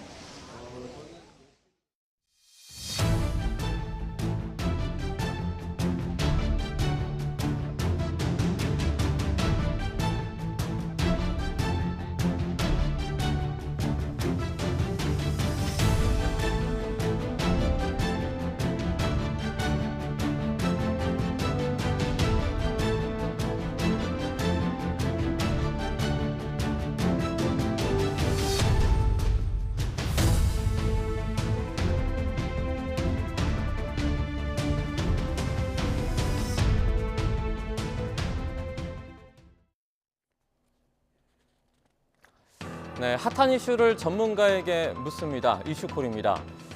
최근 한 유튜버가 2004년 발생한 밀양 성폭력 사건 가해자들 가운데 일부의 근황과 신상 정보를 공개하면서 국민적인 공분으로 이어졌습니다.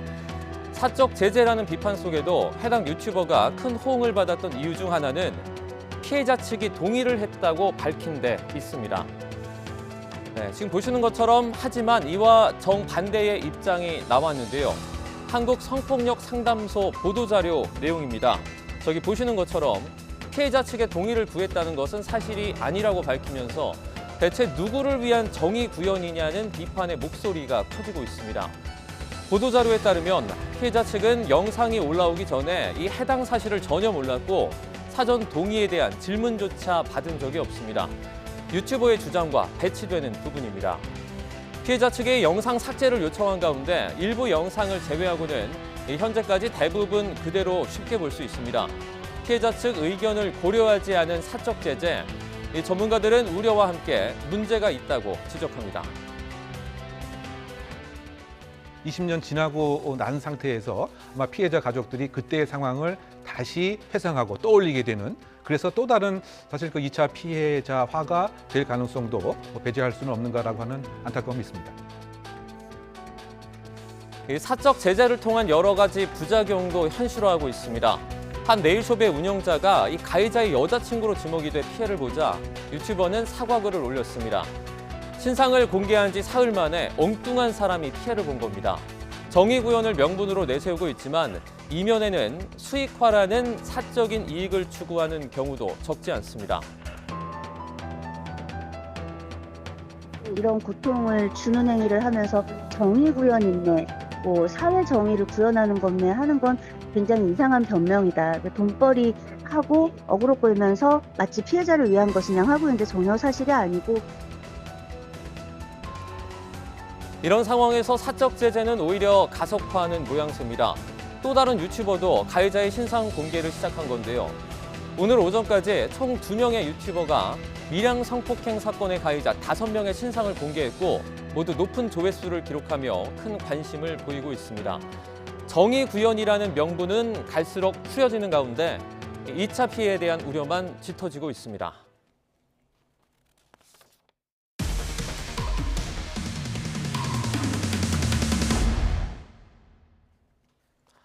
축구 선수 황의조 씨가 등장하는 불법 촬영물을 유포한 혐의로 1심에서 징역 3년을 선고받은 황 씨 형수가 수사기관에서 남긴 진술조서를 YTN이 확보했습니다. 황 씨가 이미 알려진 피해자 2명 외에도 제3의 피해자를 몰래 촬영하고 공유한 정황을 봤다고 주장했는데요. 김철희 기자의 단독 보도입니다. 황의조 씨 관련 영상을 유포했다가 1심에서 징역 3년을 선고받은 황 씨 형수 이모 씨.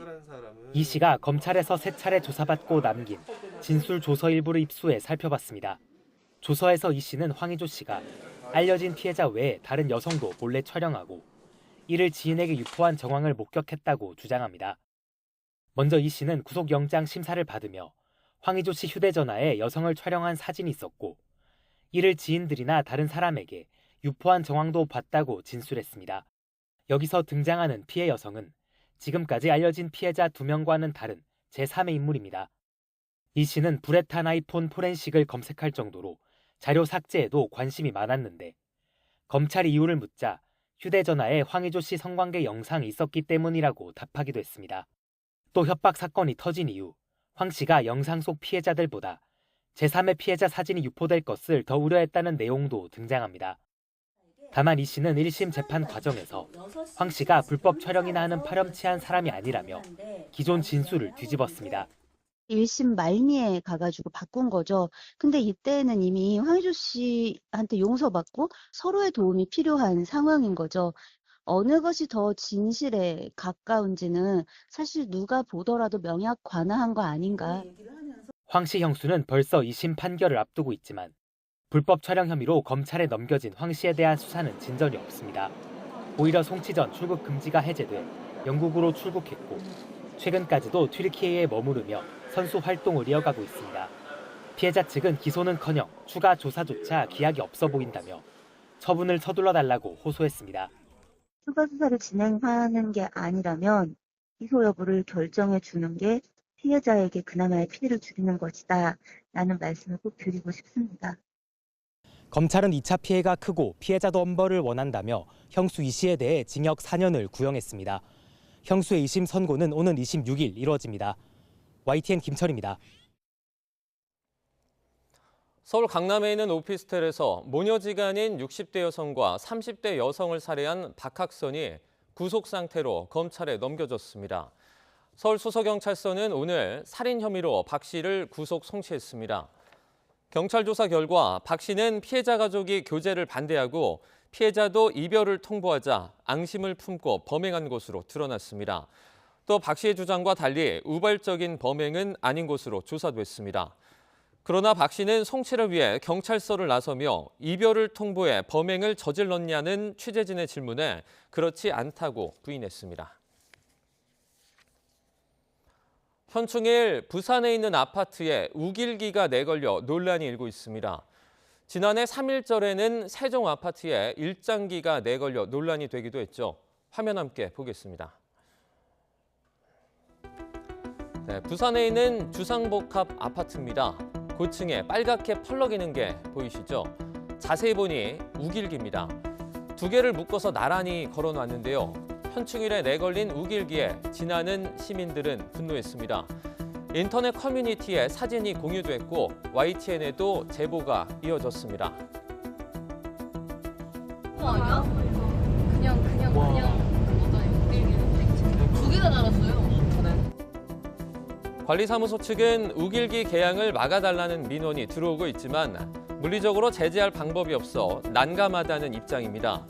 이 건물 같은 층에는 지난달 중순 일장기가 내걸린 적이 있다는데요. 이번에도 같은 사람으로 추정된다고 합니다. 일장기와 우길기를 내건 입주민은 일본인이 아니라 우리나라 사람인 것으로 알려졌습니다. 비슷한 일은 지난해 세종시에서도 있었는데요. 3.1절에 아파트에 일장기가 내걸린 적이 있었습니다. 당시에도 일장기를 내건 사람은 우리나라 사람이었습니다. 당시 한일 관계 개선을 원해서 뭐 세상에 다양한 사람 많다고는 하지만 이거는 이 다양성 범죄에서 좀 벗어난 일이 아닌 것 같습니다. 당시 한일 관계 개선을 원해서 한 일이라며 YTN과 인터뷰까지 진행을 했지만 특정 정당 당원이라는 사실이 드러나면서 출당 조치까지 진행됐습니다. 3.1절 일장기에 이어서 1년도 되지 않아 이번엔 현충일 우길기가 등장하면서 순국 선열을 기리는 마음에 상처를 냈다는 비판이 나오고 있습니다. 우리 정부는 일본 정부가 한국 선박의 독도 주변 해양 조사에 항의한 것과 관련해 해양 조사는 정당한 활동이라며 일본 측의 주장을 일축했습니다.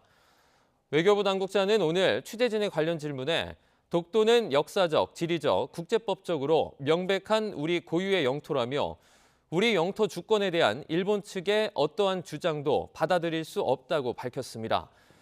이어 정부는 국제법과 관련 국내 법령에 따라서 이루어진 정당한 활동에 대한 일본 측의 문제 제기는 수용할 수 없다는 입장이라며 일본 측의 부당한 주장은 외교 채널을 통해서 일축했다고 덧붙였습니다.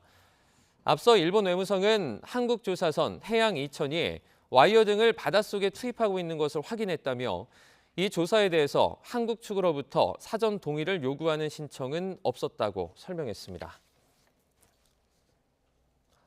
부동산 시장에서 자금줄이 막혔을 때 돈을 빌려주고 높은 이자를 받는 이른바 브릿지론 상품에 투자하라며 사기를 친 일당이 경찰에 붙잡혔습니다. 유명 경제방송에 출연하며 이름을 알린 대출 상담사와 농협은행 직원이 공모했는데 피해 금액은 200억 원대 이상으로 추정됩니다. 임혜진 기자가 단독 취재했습니다. 부산에 사는 김모 씨는 SNS 부동산 커뮤니티에서 알게 된 농협은행 직원 A씨에게서 솔깃한 투자를 권유받았습니다. 부동산 거래 과정에서 일시적으로 자금을 융통해주는 브릿지론에 투자하면 연수익 20% 수준을 보장하겠다는 제안이었습니다. 김 씨는 A씨가 부동산 커뮤니티에서 이름난 인사였던 데다 소유한 부동산만 수백 채라는 말을 믿고 투자를 시작했습니다. 과시를 많이 했고요. 슈퍼카를 탄다라든지 부동산이 약 300개 이상의 부동산을 계약을 했다라면서 계약서를 공개를 한다라든지, 더더욱이 중요했던 거는 농협중앙에 다닌다고 자기가 그 과시를 하면서 지인들의 대출까지 풀어주는 그런 역할까지 했습니다. 이후 몇 차례 수익이 지급되자 김 씨는 지인까지 동원해 150억 원 가량을 투자했습니다. 하지만 지난해 10월부터 수익과 원금을 받기는커녕 A씨와는 연락도 제대로 닿지 않았습니다. 지난해 말 잠적한 A씨 일당이 운영하던 사무실입니다. 지금은 텅 비어있고 문도 잠겨져 있습니다. 사람들 나가자마자 계속 울고 불고 사람도 있고 뭐하는 사람인가 그러니까 대답을 하다니. 경찰 조사 결과 김 씨와 같은 피해를 본 이들은 전국적으로 40여 명. 지금까지 확인된 피해 규모는 250억 원에 달합니다. 유명 경제방송에도 출연하며 A씨와 함께 투자자를 모집했던 자칭 대출 상담사는 이미 구속됐습니다. 농협은행 직원이라던 A씨는 현재 회사를 그만둔 상황. 이에 대해 농협은행 측은 IT 부서에 근무하던 A씨가 휴직 기간에 한 일이라 범행을 인지하지 못했다면서 회사와는 무관한 개인의 일탈이라고 선을 그었습니다. 경찰은 사기와 유사수신 혐의를 적용해 조만간 이들을 검찰에 넘길 예정입니다. YTN 임혜진입니다. 대한의사협회의 총파업 투표 마지막 날인 오늘 오전 투표율이 50%를 기록했습니다. 대한의사협회는 오늘 오전 11시 20분 기준 투쟁 투표에서 회원 12만 9,200여 명 가운데 6만 4,500여 명이 투표에 참여했다고 밝혔습니다. 의협은 개원이 등 회원을 대상으로 투쟁 지지 여부와 단체 행동 참여 여부를 묻는 투표를 오늘 자정에 마감합니다. 이를 토대로 오는 9일 오후 2시에 대표자 대회를 통해 최종 방침을 결정합니다. 서울대 의대와 서울대병원 교수들이 오는 17일부터 무기한 전체 휴진을 결의한 것에 대해서 복지당국이 유감을 나타냈습니다. 보건복지부는 오늘 입장을 내고 전공의의 집단행동이 장기화하고 국민과 환자의 고통이 커지는 상황에서 전체 휴진을 결의한 것에 깊은 유감과 심각한 우려를 표한다고 밝혔습니다. 이어 서울의대와 서울대병원 교수들은 환자 곁을 지켜줄 것이라고 생각한다며 복귀를 희망하는 전공의가 의료 현장으로 돌아올 수 있도록 힘을 모아달라고 촉구했습니다. 월급 빼고 다 오른 요즘 밖에서 점심 한 끼 사 먹기 부담스러운 분들 많으시죠? 최근 외식 물가가 가파르게 오르면서 지갑 열기 부담스러운 직장인들이 식당 대신 대형마트를 많이 찾는다고 합니다. 화면 함께 보시죠. 지난 1월부터 5월 이마트의 김밥이나 샌드위치 같은 간편 식사류 매출이 지난해 같은 기간보다 12% 늘어난 것으로 나타났습니다. 이 가운데 매출 신장률이 30%를 웃도는 수도권 10인의 점포를 봤더니 사무실이 밀집해 있는 여의도점을 비롯해 양재점, 영등포점이 포함됐는데요. 특히 주변 식당 물가가 비싸기로 유명한 여의도점의 매출은 무려 70% 넘게 상승했습니다. 시간대별 매출에서도 3개 점포 모두 점심시간 비중이 전국 평균보다 높았는데요. 편의점에서도 김밥이나 샌드위치를 팔긴 하지만 기왕 먹는 거라면 종류가 다양하거나 프리미엄 상품을 찾으려는 수요로 분석됩니다. 편의점에선 가격 대비 성능을 뜻하죠. 가성비를 추구하는 소비자들을 위한 상품이 속속 등장해 좋은 반응을 얻고 있습니다. 앞서 시위에선 1,000원짜리 매콤 어묵 삼각김밥에 이어서 880원짜리 컵라면을 출시했는데요. 두 제품을 묶어도 채 2,000원이 안 되는 가격에 가볍게 한 끼를 해결할 수 있어 직장인들 사이에 인기를 끌고 있습니다. GS25 역시 990원짜리 컵라면을 출시한 데 이어서 초저가 우유까지 내놓으며 초저가 경쟁에 뛰어들었는데요. 누군가에게 식사 한 끼 하실래요라고 말하기도 조심스러운 요즘 생활 물가 부담이 커지며 외식에 부담을 느끼는 소비자들 시름이 깊어지는 가운데 점심 한 끼의 행복도 점점 옛말이 되고 있습니다. 최태원 SK그룹 회장이 타이완을 찾아 세계 최대 반도체 위탁 생산 기업인 TSMC와 AI 반도체 협력을 논의했습니다. 최 회장은 지난 6일 타이완 타이베이에서 웨이 저자, TSMC 회장 등 타이완 IT 업계 주요 인사들을 만났습니다. 이 자리에서 최 회장은 인류에 도움이 되는 AI 시대 초석을 함께 열어가자고 제안했고 고대역폭 메모리 HBM 분야에서 협력을 강화하기로 했습니다. 지난달 세기의 이혼 소송 이후에 항소심 판결 이후 첫 공식 해외 출장으로 AI 리더십 확보에 나서며 그룹 경영에 매진하려는 행보로 분석됩니다. 고 이건희 삼성 회장의 신경영 선언 31주년인 오늘 전국 삼성전자 노동조합이 창사 이래 첫 파업에 돌입했습니다. 전국 삼성전자 노조는 오늘 하루 조합원들이 집단으로 연차를 내는 단체 행동에 나섰습니다. 노조 측은 첫 파업인데다 징검다리 연휴인 만큼 조합원들이 자유롭게 연차를 내고 쉬자는 취지라며 참가 규모 추산은 어렵다고 밝혔습니다. 삼성전자 측은 연차 투쟁과 상관없이 징검다리 연휴에는 휴가를 많이 쓴다면서 생산에는 차질이 없을 것으로 내다봤습니다. 유럽중앙은행이 2년 만에 기준금리를 0.25%포인트 내렸습니다. 캐나다가 금리 인하에 나선 지 하루 만인데 IMF는 유럽의 금리 인하는 적절하지만 미국은 더욱 신중해야 한다고 평가했습니다. 김잔디 기자입니다. 유럽중앙은행이 현지 시간 6일 기준금리를 4.5%에서 4.25%로 0.25%포인트 낮췄습니다. 우크라이나 전쟁 등으로 급등한 물가를 잡기 위해 2022년 7월 기준금리를 0.5%포인트 올리는 빅스텝을 밟으며 금리 인상을 시작한 이후 23개월 만에 방향 전환입니다. 금리를 동결한 지난해 9월 이후 물가 상승률이 2.5%포인트 이상 하락했고 인플레이션 전망도 크게 개선됐다고 금리 인하 이유를 밝혔습니다. Based on our updated assessment of the inflation outlook, the dynamics of underlying inflation and the strength of monetary policy transmission, it is now appropriate to moderate the degree of monetary policy restriction.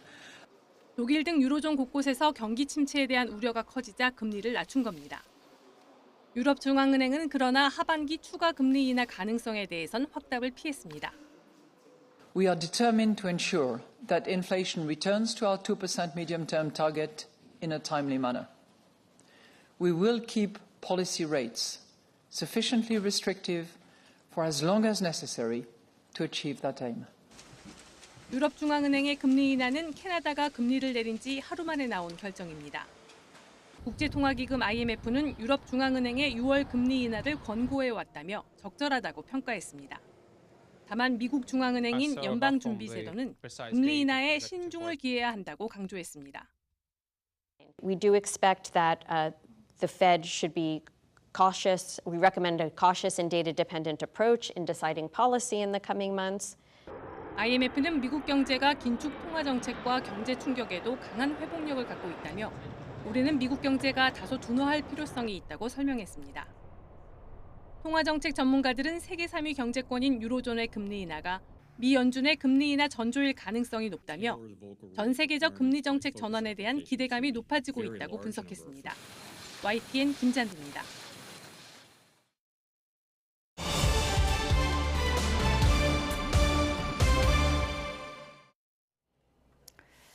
네, 앞서 오늘 오전에 아브레우 액트지오 고민이 동해 심해가스 석유전 관련 기자회견을 했죠. 그동안 제기됐던 여러 논란들에 대해서 자신의 입장을 직접 밝혔는데요. 이 내용과 관련해서 전문가 두 분의 설명을 좀 들어보도록 하겠습니다. 유인창 경북대 지질학과 명예교수 그리고 이인철 참 좋은 경제연구소 소장 두 분 나오셨습니다. 어서 오세요. 네, 안녕하세요. 네. 먼저 20% 성공 확률이면 이거 상당히 좀 높은 거다 이렇게 직접 입장을 밝혔더라고요. 맞습니다. 사실 이게 이 아브레우 대표가 이제 입국하면서도 한 얘기예요. 굉장히 이제 가능성은 높다라고 얘기하면서도 구체적으로 석유공사와의 어떤 이제 비밀 유지 협약 때문에 구체적으로 말하지 못하겠다라고 얘기했는데. 자신이 직접 이제 주도를 했다고 하는 이제 가야나 리자 광구의 경우는 확률이 16%였었는데 실제로 매장량은 한 40억 배럴이었다. 예. 그런데 이번에도 비슷하고 보통 한 10% 이상이면 시추에 도전을 하게 되는데 여기 한 20% 성공 확률은 굉장히 양호하다라고 이제 밝히고는 있거든요. 근데 이게 확률이 점점 떨어지고 있습니다. 사실상 왜냐하면 이 육지에서 시추할 때는 성공 확률이 굉장히 낮고 그다음에 이제 개발 비용도 굉장히 적게 들지만 대륙붕, 얕은 바다에서 지금 점점점 이제 유전 회사들이 심해 바다로 가고 있다 보니 지금 개발되고 있는 광구들 대부분 보면 이 10개 중에 6개는 심해. 바닷물의 깊이가 1km 이상, 그 아래로 1000에서 2000km를 더 뚫고 내려가야 되는 굉장히 난이도가 높은 작업인데도 불구하고 20%라는 거 높다라고 하는데, 근데 그 20%의 산정 기준에 대해서는 정확하게 저 기준이 뭘까? 이거에 대해서는 여전히 의문이 남습니다. 20의 기준이 뭘까? 어쨌든 굉장히 유망성이 높다. 오늘 아브레우 고문이 이렇게 기자회견에서 입장을 밝혔는데요. 그 내용을 좀 직접 듣고 오겠습니다. 20% is very good in a frontier basin. For comparison, the largest discovery in the world in the last 20 years or 25 years is the Liza prospect in Guyana. I participated in that well, to drill that well, when I was working for ExxonMobil. The GCOS of Liza pre-drill was 16%. The answer is, don't get me wrong, it's still risky, right? This is 20%, meaning there's 80% chance that it will not work. 네, 어쨌든 유망성이 높다. 20% 확률은 높은 편이다라고 얘기를 해줬는데 20%라는 것은 어떻게 산출하는 건지 많은 분들이 좀 궁금할 것 같거든요. 교수님이 설명을 좀 해주시죠. 상당히 실무적인 이야기가 되겠는데요.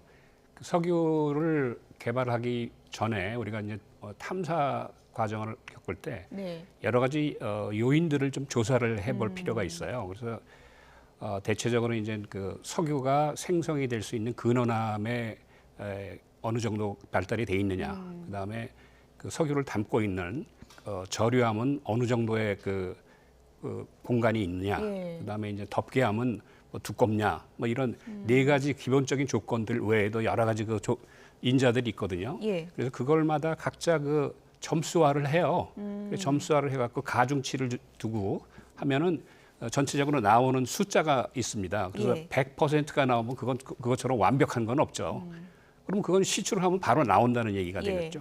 근데 20%라고 하는 것은 비교적 다른 데에 비해서 괜찮은 가능성을 갖고 있다, 이렇게 이제 해석을 한 거죠. 근데 그것도 어떻게 보면 상당히 주관적이에요. 지금 뭐 매우 높다 이렇게 평가하는 사람도 있겠지만은 좀 보수적으로 보면은 뭐 그저 그럴 건데 이제 한번 시추를 한번 해보자 이럴 정도로 평가를 할 수도 있는 주관적인 면이 많이 들어가 있거든요. 그렇게 이해를 하시면 될 겁니다. 아브레우 고문이 뭐 20% 성공 가능성이 있다는 말은 80%의 실패 가능성이 있다는 얘기다. 또 이렇게 얘기를 해서 성공과 실패 중에 어느 쪽에 좀 방점을 두고 해석을 해야 되나 많은 분들이 좀 헷갈려하기도 했거든요. 그러니까 이게 전략적으로 이제 우리가 전략적인 접근이 필요하죠. 그 20%의 우리 성공 확률이 있는데 그럼 80%에 대해서는 우리가 어떻게 처리를 할 것이냐, 여러 가지 전략을 좀 구사를 해야 될 필요가 있습니다. 일단은 긍정적인 요인에 초점을 맞추고 이거를 과정을 진행을 해야 된다, 이런 것으로 좀 해석을 해볼 수 있을 텐데, 우리 동해 지역을 이번에 이제 시추에 들어가게 되는 건데 동해 지역에 상당히 좀 장점이 있다, 이렇게 또 설명을 했더라고요. 어떤 장점이 있다는 거예요? 그러니까 이제 포항 일대에서는 과거에도 석유가 발견됐다, 뭐 저 불의 정원이다, 지금도 뭐 가스가 타고 있는 것도 있고요. 그러다 보니 여기에 이제 특징적이 뭐냐, 이 지하층에 신생대 3기의 지층으로 되어 있는데 이게 원유라는 게 매머드, 이게 사실은 우리가 이제 얘기하는 공룡이나 이런 잔해가 퇴적돼서 남긴 유기물이거든요. 잔해 유기물이다 보니 여기에는 이제 유기물뿐만 아니라 바다 이제 생물들이 다양하게 분포가 돼 있으니 우리가 역사적으로 처음 성공한 게 동해가스전이에요. 동해가스전에서 거의 뭐 4,500만 배럴의 가스를 우리가 14년 동안 잘 써왔거든요. 그러다 보니 이걸 지금 6-1광구하고 8광구의 경우는 그 윗부분으로 지금 전체 넓혀본 겁니다. 이미 우리가 이제 다 쓰고 고갈됐지만 투입된 비용 한 1조 2천억 원 정도 투입을 해서 2조 6천억 원 정도의 경제적 효과를 얻었으니 그러면 그걸 좀 더 조사 범위를 좀 넓혀보게 되면 이런 유기층이 발견되지 않겠느냐라고 했고, 실제로 이 6-1광구의 경우에는 문재인 정부부터 시작을 한 겁니다. 그래서 전체 6-1 광구와 8 광구에 지금 이 2D, 3D를 쏘아서 한 면적이 전체 면적의 3분의 1, 35% 정도를 훑었더니 그랬더니 지금 가장 유명한 7개 구역을 지금 찍었다는 겁니다. 예. 그 가운데 이미 지금 2군데를 올해 연말부터 1차적으로 탐사 시추를 할 예정이다라고 이제 예. 밝히고 있는 겁니다. 동해에 이미 시추공 3개가 있었고 자료가 많았다. 이런 점이 굉장히 동해의 장점이 됐고 여러 가지 기존의 세계 유정이 왜 기존에 실패했는지를 분석 작업을 거쳐서 7개의 유망 구조를 도출했다. 이렇게 설명을 했거든요. 용어가 좀 어려워서 유망 구조가 이게 뭐 어떻게 해석을 하면 되는 거예요? 여러 가지 조사를 하다 보면은 예. 그 석유가 들어갈 수 있는 그릇이 예. 도출이 됩니다. 근데 그 그릇이 아주 그 유망성이 높은 예. 구조가 있고 그렇지가 않은 그 구조가 있어요. 그래서 그걸 2개로 구분을 하거든요. 예. 영어로 좀 말씀드리면 리드급이 있고 프로스펙트급이 있습니다. 그래서 지금 여기 아브레오 박사가 얘기한 것은 7개 구조는 네. 프로스펙트입니다. 그러니까 유망성이 굉장히 높은. 예. 그래서 그거 7개를 다 시추할 만한데 이제 앞으로 전략적으로 어떻게 할 것이냐. 그것도 이제 한국 석유공사가 이제 판단을 해서 시추를 올해 이제 뭐 처음 들어간다 하니 그거를 먼저 하고 거기서 좋은 결과가 나오면 더 좋겠지만은 예. 나쁜 결과가 나오더라도 또 다른 프로스펙트가 있으니까 그쪽으로 이동을 해서 또 시추를 하고 이런 얘기를 지금 하고 있는 거라고 이해를 하시면 됩니다. 그러니까 석유가 있을 것 같은 구조, 그 구조를 얘기하는 건데 오늘 설명에 석유가 존재할 만한 그 요인 4개가 모두 확인됐다고 하면서 언급한 것이 좀 어렵습니다. 기반암, 저류층, 덮개암, 트랙 이런 요소들을 언급했거든요. 저 4가지 요소가 있다는 게 어떤 얘기가 되는 걸까요? 그게 이제 아까 통역 과정에서 예. 조금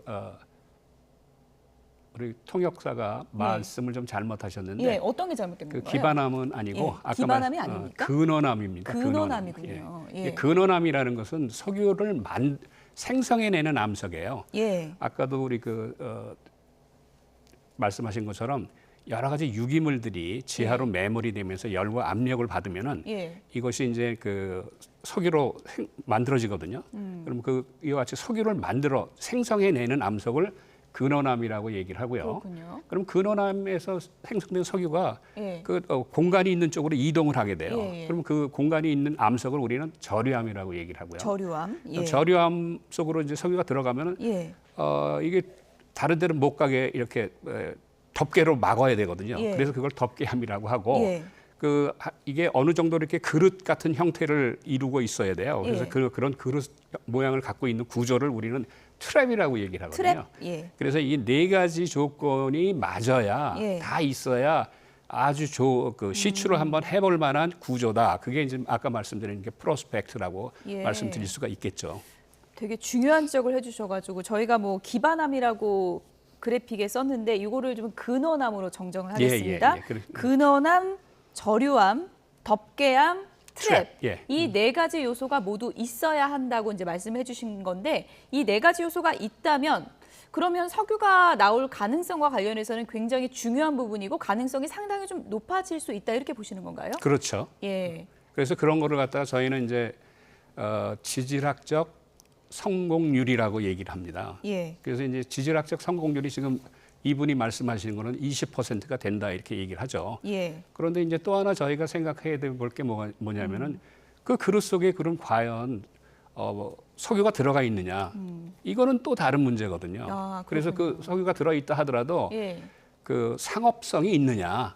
그래서 그때는 이제 상업적 성공 가능성, 상업적 성공 확률을 얘기를 해줘야 되거든요.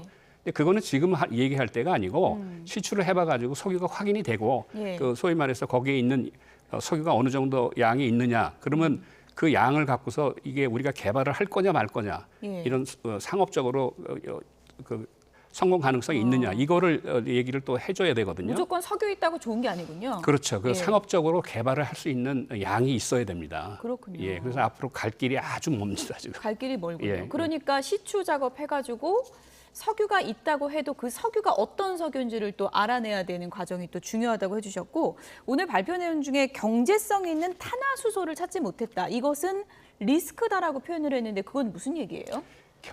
우리가 거기 그 지역에 이제 그 전에 예. 그 전에 3개의 시추공을 시추를 했어요. 예. 3개의 시추공을 시추를 했는데 예. 첫 번째 시추공은 그 트랩이 있다고 생각해서 시추를 했는데 트랩이 없습니다. 아, 4가지 요소 중에 하나가 그렇죠. 빠진 거네요. 두 번째 시추공은 다 조건에 맞았는데 시추를 해보니까 거기에 그 CO2가 들어가 있더라 그런 얘기예요. 그러니까 석유가 없다는 얘기죠. 예. 그래서 실패한 거고. 예. 그런데 그럴 경우에는 이제 지질학적 성공은 했는데 상업적으로는 그게 이제 가능성이 없는 거죠. 그렇군요. 그다음에 이제 그 3번째 거는 시추를 하다가 예측을 못한 고압대를 만나게 됩니다. 그래서 시추를 하다가 그 우리가 목표하는 그 저류층까지 들어가지 못했어요. 그래서 이제 그 실패를 하게 된 그런 기록이 있거든요. 그 기록을 지금 얘기를 했고 그런 기록들은 지금 뭐 일반인들한테는 잘 안 알려져 있죠. 그렇군요. 그래서 이제 앞으로 우리가 이제 7개의 그 구조가 있는데 네. 그거를 우리가 이제 시추를 할 때 아주 좋은 그 교훈을 얻은 거예요. 그 그래서 자료가 굉장히 요긴한 거군요. 그렇습니다. 그게 그 아주 좋은 자료니까 예. 앞으로 그걸 할 때 그런 자료들을 좀 바탕으로 조심해서 시추를 하고 여러 가지 어떻게 아주 좋은 결과를 얻을 수 얻도록 아주 전략적인 그 전략을 잘 짜야 됩니다. 이제 예. 앞으로는. 교수님, 근데 그 유망 구조가 지금 7개라고 하는 거잖아요. 근데 7개를 동시에 할 수는 없고 순서를 좀 정해야 될 텐데 그 순서를 뭐 정하는 기준도 있는 겁니까? 예, 있습니다. 그래서 예. 그게 순서 1, 2, 3, 4 뭐 이렇게 그 프라이어티제이션을 하거든요. 예. 그래서 그거는 이제 그 구조의 성격, 예. 그다음에 그 우리가 시추선이 오면은 그거를 한 번 뚫고 보내고 뭐 이렇게 되면 또 그 돈이 많이 들어요. 그렇죠. 그래서 전략적으로 한 번 뚫고 그다음에 바로 이어서 어떻게 두 번째 어디를 뚫을 것이냐 뭐 이런 것들 다 이제 계산을 해놔야 되는데 그런 것들이 돼 있는지는 제가 잘 모르겠습니다. 그 작업 순서는 이제 추후 작업 과정을 지켜봐야 알 수 있다는 예, 얘기를 해주신 그렇습니다. 건데 예.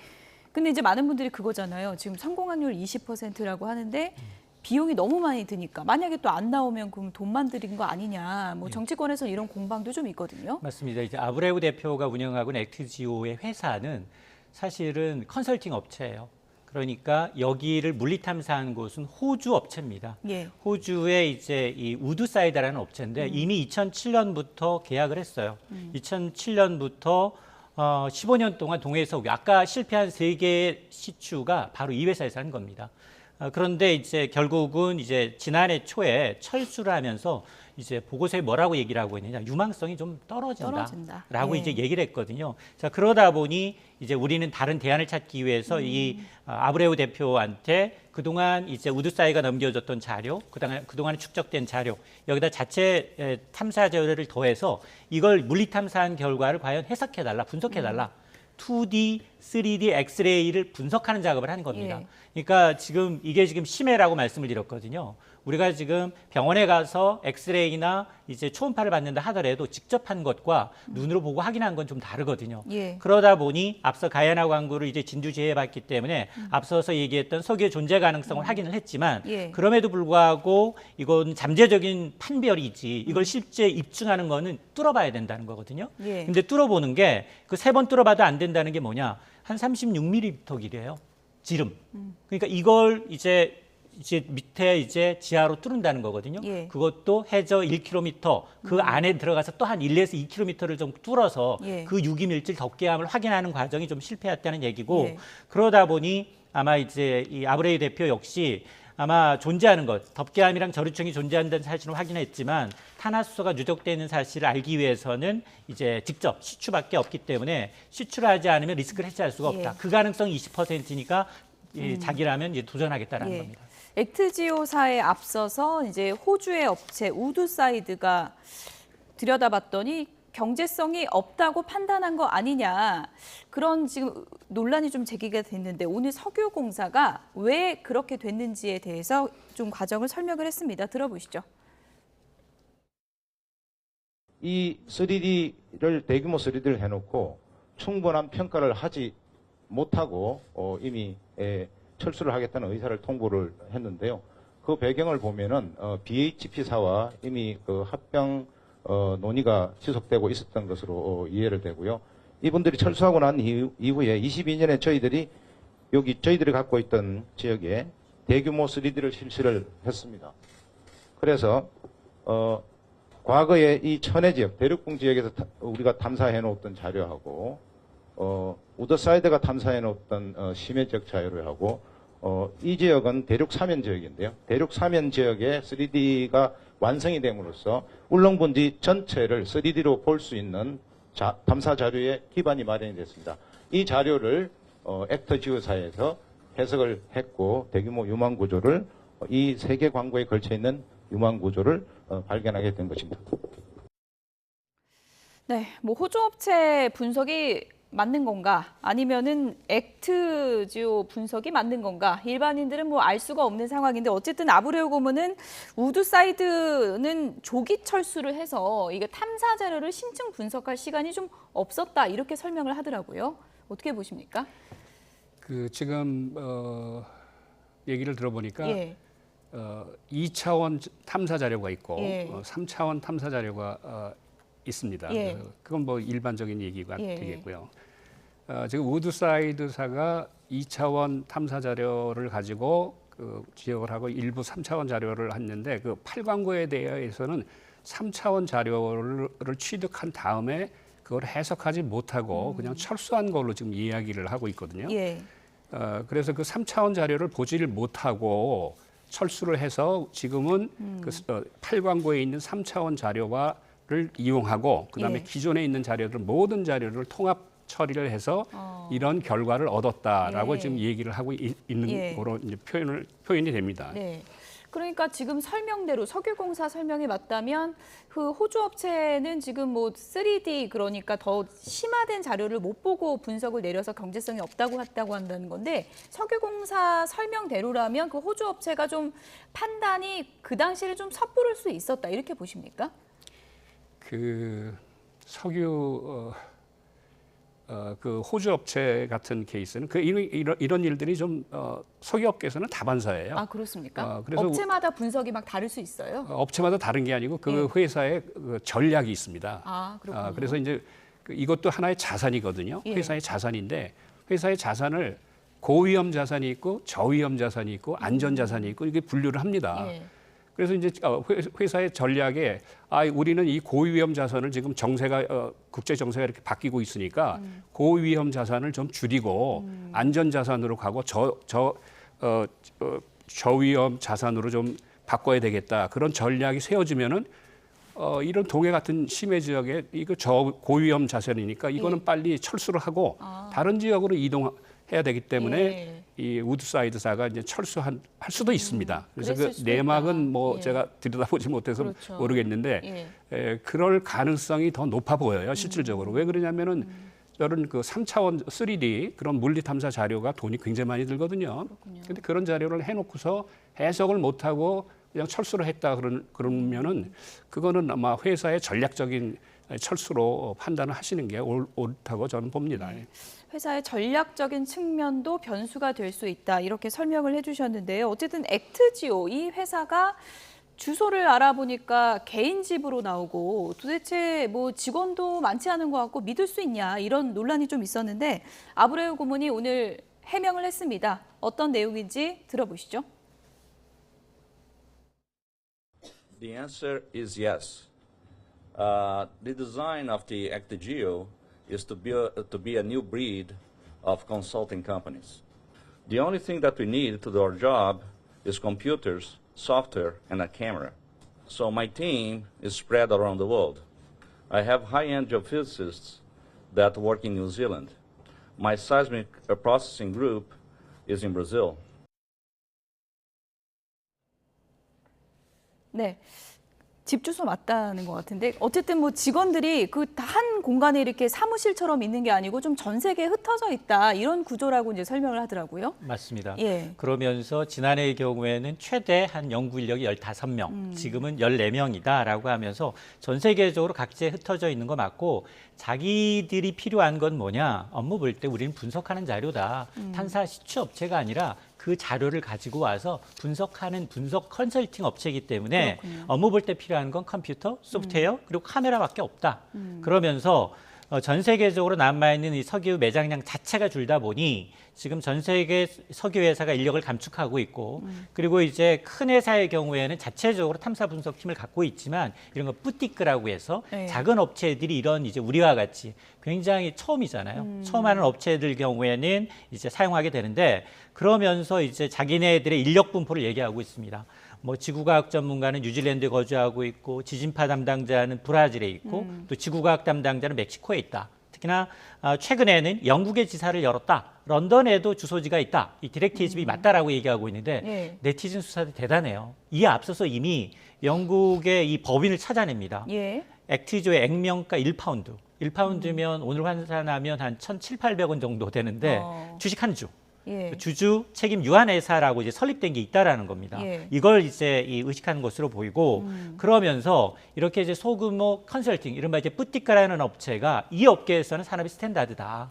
그러면서 이제 이런 데이터를 해석하는 인력은 주로 한 3~4명, 5명 정도 갖추고 있어서 아마 이제 이상한 게 아니다라고 이제 얘기를 하고 있는 겁니다.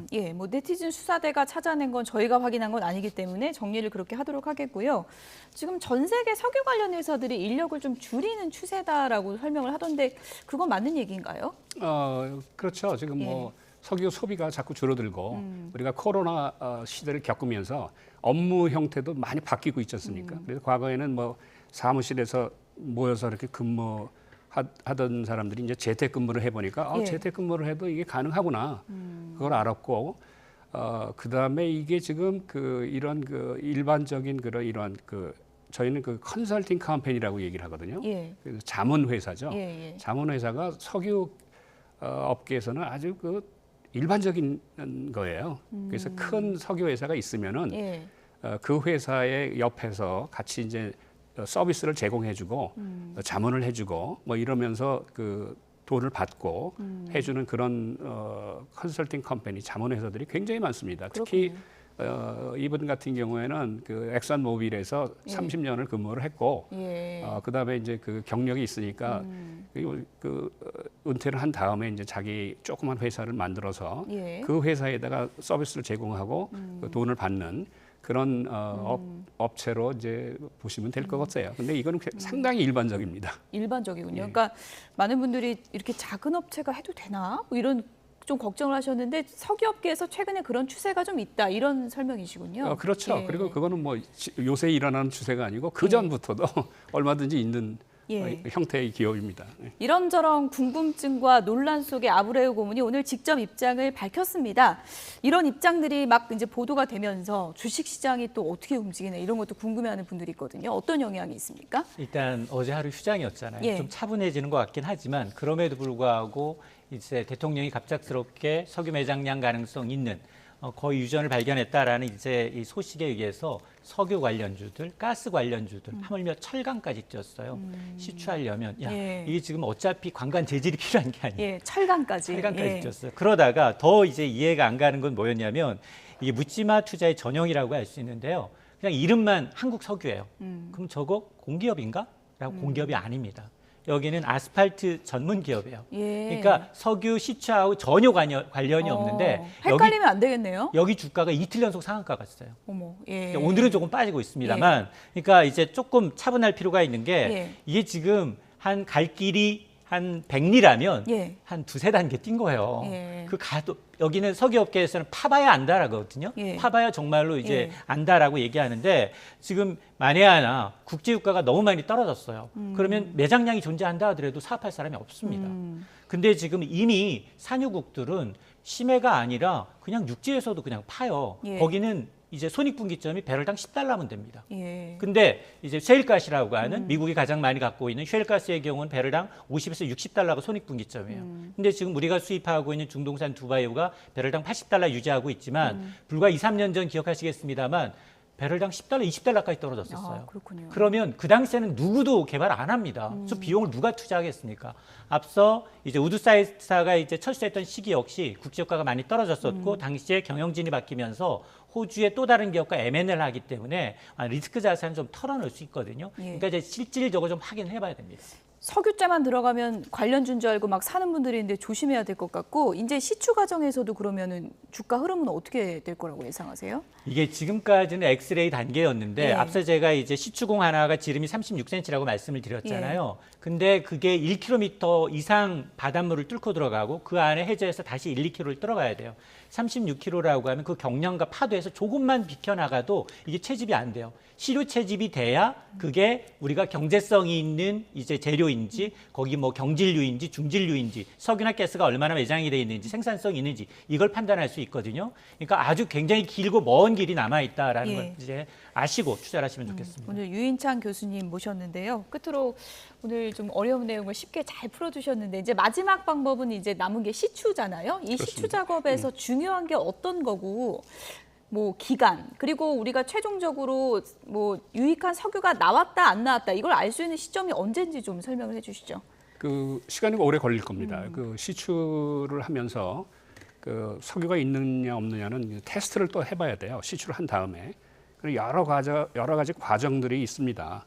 그래서 그거는 조금 그 지켜봐야 될 거고 특히 이제 그 만약에 시추를 하게 되면은 아까도 말씀드린 것처럼 그 고압대가 있어요. 그 예상치 못한 고압대를 만나면 시추하기가 굉장히 어려워지거든요. 그렇군요. 그럼 그 고압대를 또 잘못 건들 경우에는 시추선이 폭발을 해버립니다. 그런 위험도 있고 만약에 그런 아주 극단의 상황이 발생하면 우리나라 동해가 우리나라만 바다는 아니지 않습니까? 그렇죠. 뭐 러시아도 있고 일본도 있고 뭐 북한도 있고 그래서 이게 국제적인 외교 문제로 번질 가능성이 굉장히 커요. 그래서 그런 것도 좀 조심을 해야 될 필요가 있고 특히 이번에 보니까 그 조금 우리 기술진들 실무 라인들을 너무 좀 너무 질책을 하시는 것 같은데 그렇지가 않고 그것도 우리 한국석유공사의 그 경영진들의 의사 결정 과정 그런 것도 한번 좀 들여다볼 필요가 있습니다. 왜 이렇게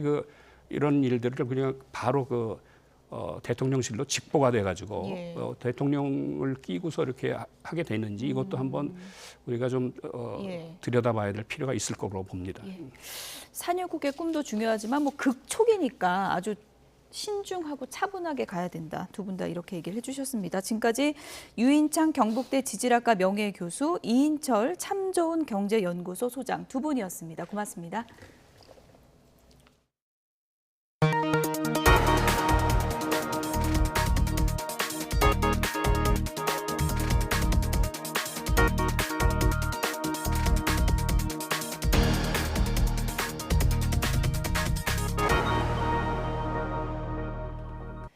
지난해 항저우 아시안게임의 종목으로 채택됐던 게임이 있습니다. 바로 리그 오브 레전드인데요.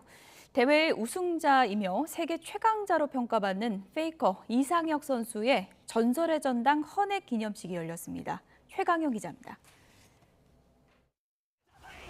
현재 세계에서 가장 인기 있는 게임으로 꼽히는 리그 오브 레전드.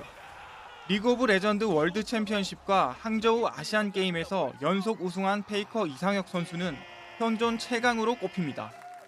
이 때문에 이상혁 선수는 리그 오브 레전드 전설의 전당 초대 헌액자로 선정되었습니다. 전설의 전당은 리그 오브 레전드에서 독보적인 업적을 세운 선수를 기념하기 위해 게임 제작사가 올해 발족한 것입니다.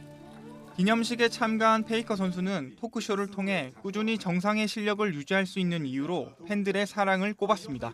팬분들의 이런 사랑을 많이 받는 게 되게 흔치 않은 일이고 팬분들을 좀 즐겁게 해주고 싶다 이런 게 좀 동기부여인 것 같습니다.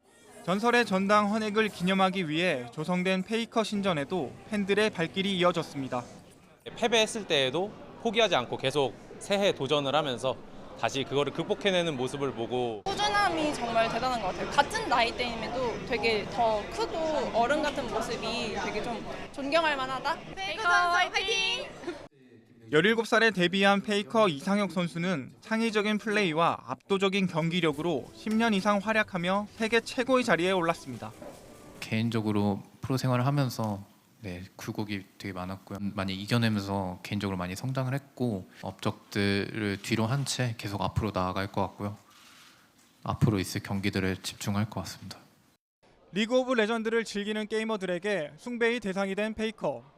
연말에 열리는 리그 오브 레전드 월드 챔피언십에서 2연속 우승을 거머쥘 수 있을지 주목됩니다. YTN 최광일입니다. 네, 직접 반죽하고 있는 피자 도우로 퍼포먼스까지 선보입니다. 화려한 퍼포먼스에 눈을 뗄 수가 없을 정도인데요. 아르헨티나에서 세계 피자 요리 대회가 열렸습니다. 이탈리아와 세네갈, 칠레 등 전 세계에서 170여 명의 요리사가 참여했는데요. 이 대회에서 부에노스아이레스에서 레스토랑을 운영하고 있는 다니엘 가브리엘라가 우승을 차지했습니다. 우승을 차지한 가브리엘리는 내년 이탈리아에서 열리는 피자 월드 챔피언십에 출전한다고 합니다.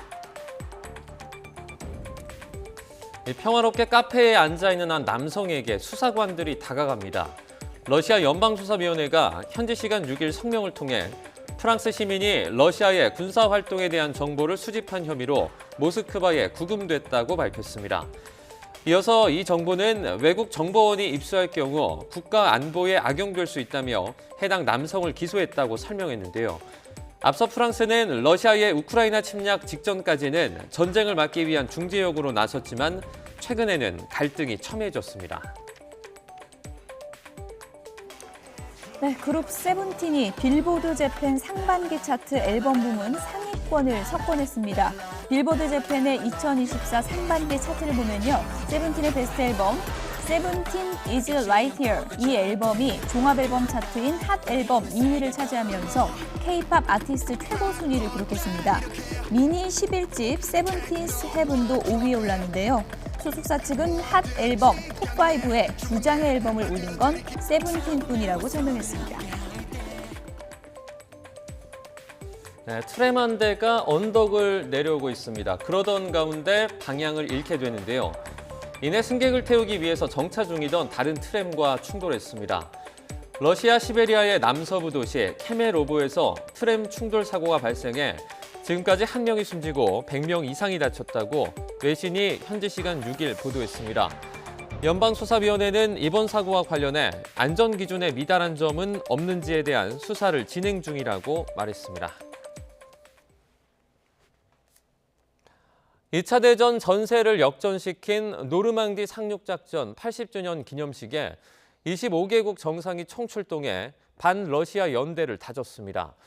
바이든 미국 대통령도 러시아의 위협에서 물러서지 않겠다고 강조했는데 다만 우크라이나가 미국 무기로 모스크바를 공격하는 건 허용하지 않았다고 말했습니다. 워싱턴에서 권준기 특파원입니다. 나치 독일의 침략에 맞서 처절한 상륙작전이 벌어졌던 노르망디 해안. 당시 작전 개시를 말하는 D-Day 80주년 기념식은 잔잔해진 노르망디 바다를 바라보며 열렸습니다. 조 바이든 대통령은 지금 러시아의 우크라이나 침략을 2차 대전 때 독일 침공에 빗대며 결코 물러서지 않겠다고 말했습니다. 푸틴을 지배에 집착하는 폭군으로 묘사하며 동맹과 함께 맞서 싸우겠다고 강조했습니다. Were we to do that, it means we'd be forgetting what happened here in these hallowed beaches. Make no mistake, we will not bow down. We will not forget. 젤렌스키 우크라이나 대통령도 참석한 기념식에서 마크롱 프랑스 대통령은 러시아를 겨냥해 우리는 약해지지 않을 거라고 말했습니다. 러시아에 맞서 싸우고 있는 우크라이나 국민에게 고마움도 표시했습니다. Merci. Merci au peuple ukrainien, à sa bravoure, à son goût de la liberté. Nous sommes là et nous ne faiblirons pas. 다만 바이든 대통령은 방송 인터뷰에서 확전을 바라지 않는다는 뜻을 거듭 확인했습니다. 최근 우크라이나가 미국 무기를 러시아 본토에서 써도 된다고 허용했지만 그게 수도인 모스크바까지 공격하란 뜻은 아니라고 선을 그었습니다. 러시아 300km 안까지 타격하는 것을 허용하지 않았고 모스크바나 크렘린궁을 타격하는 것을 허용하지 않았다는 겁니다. 바이든 대통령이 노르망디에서 동맹과 민주주의 가치를 강조한 건 경쟁자인 트럼프 전 대통령과 차별성을 부각하려는 의도로도 풀이됩니다. 워싱턴에서 YTN 권준기입니다. 일론 머스크의 우주기업 스페이스X가 화성 탐사를 목적으로 제작한 대형 우주선이 처음으로 지구 궤도를 시험 비행한 후 귀환에 성공했습니다. 황보선 기자입니다. 현지 시간 6일 오전 7시 50분, 미 텍사스주 남부 해변의 우주 발사 시설 스타베이스. 길이 122m 대형 발사체가 불꽃을 뿜어내며 하늘로 치솟습니다. 3분 후엔 전체 2단 발사체의 아랫부분인 슈퍼헤비 로켓이 상단 우주선 스타쉽에서 분리됩니다.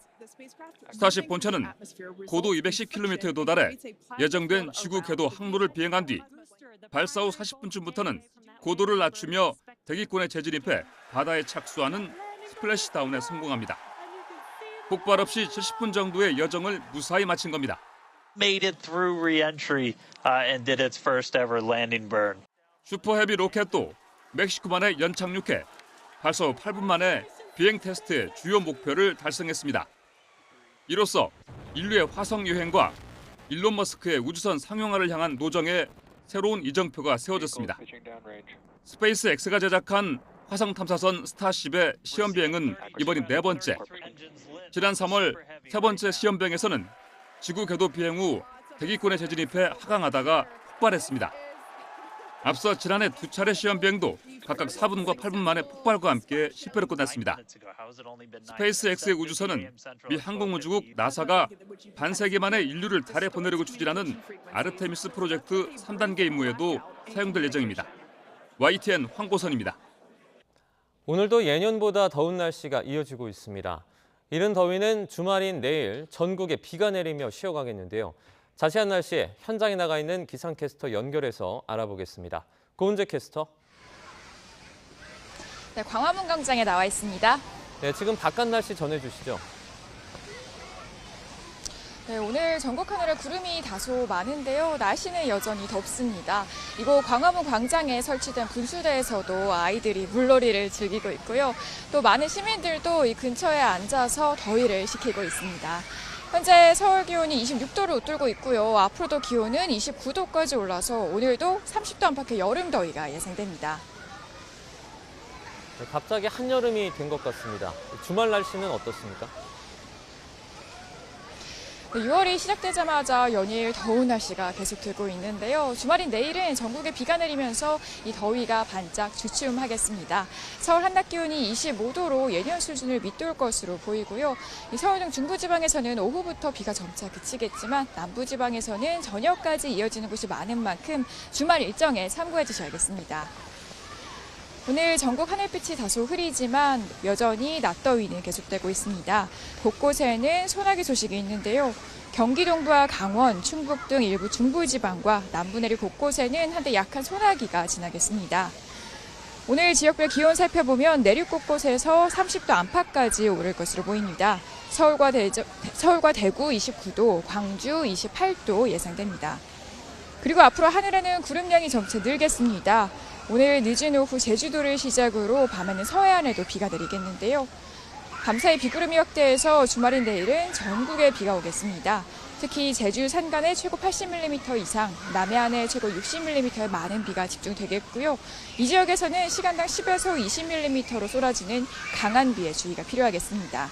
서울 등 그 밖의 지역에서는 5에서 40mm가 예상됩니다. 서울 등 중부지방에서는 내일 오후부터 비가 점차 그치겠고요. 그 밖의 지역에서도 밤이면 대부분 잦아들겠습니다. 비가 그친 뒤 휴일부터는 다시 30도 안팎의 여름 더위가 이어지겠습니다. 오늘 하늘빛이 다소 흐려서 햇볕이 또 비교적 약하게 느껴질 수 있는데요. 낮 동안 자외선 지수는 여전히 높음에서 매우 높음 수준까지 치솟는 곳이 많겠습니다. 바깥에서는 모자나 양산으로 자외선을 차단해 주시는 게 좋겠습니다. 지금까지 광화문 광장에서 YTN 고은재입니다. 뉴스나우 오늘 순서는 여기서 마치겠습니다. 다음 주 오전 11시 반 더 생생한 뉴스로 찾아뵙겠습니다. 여러분 고맙습니다.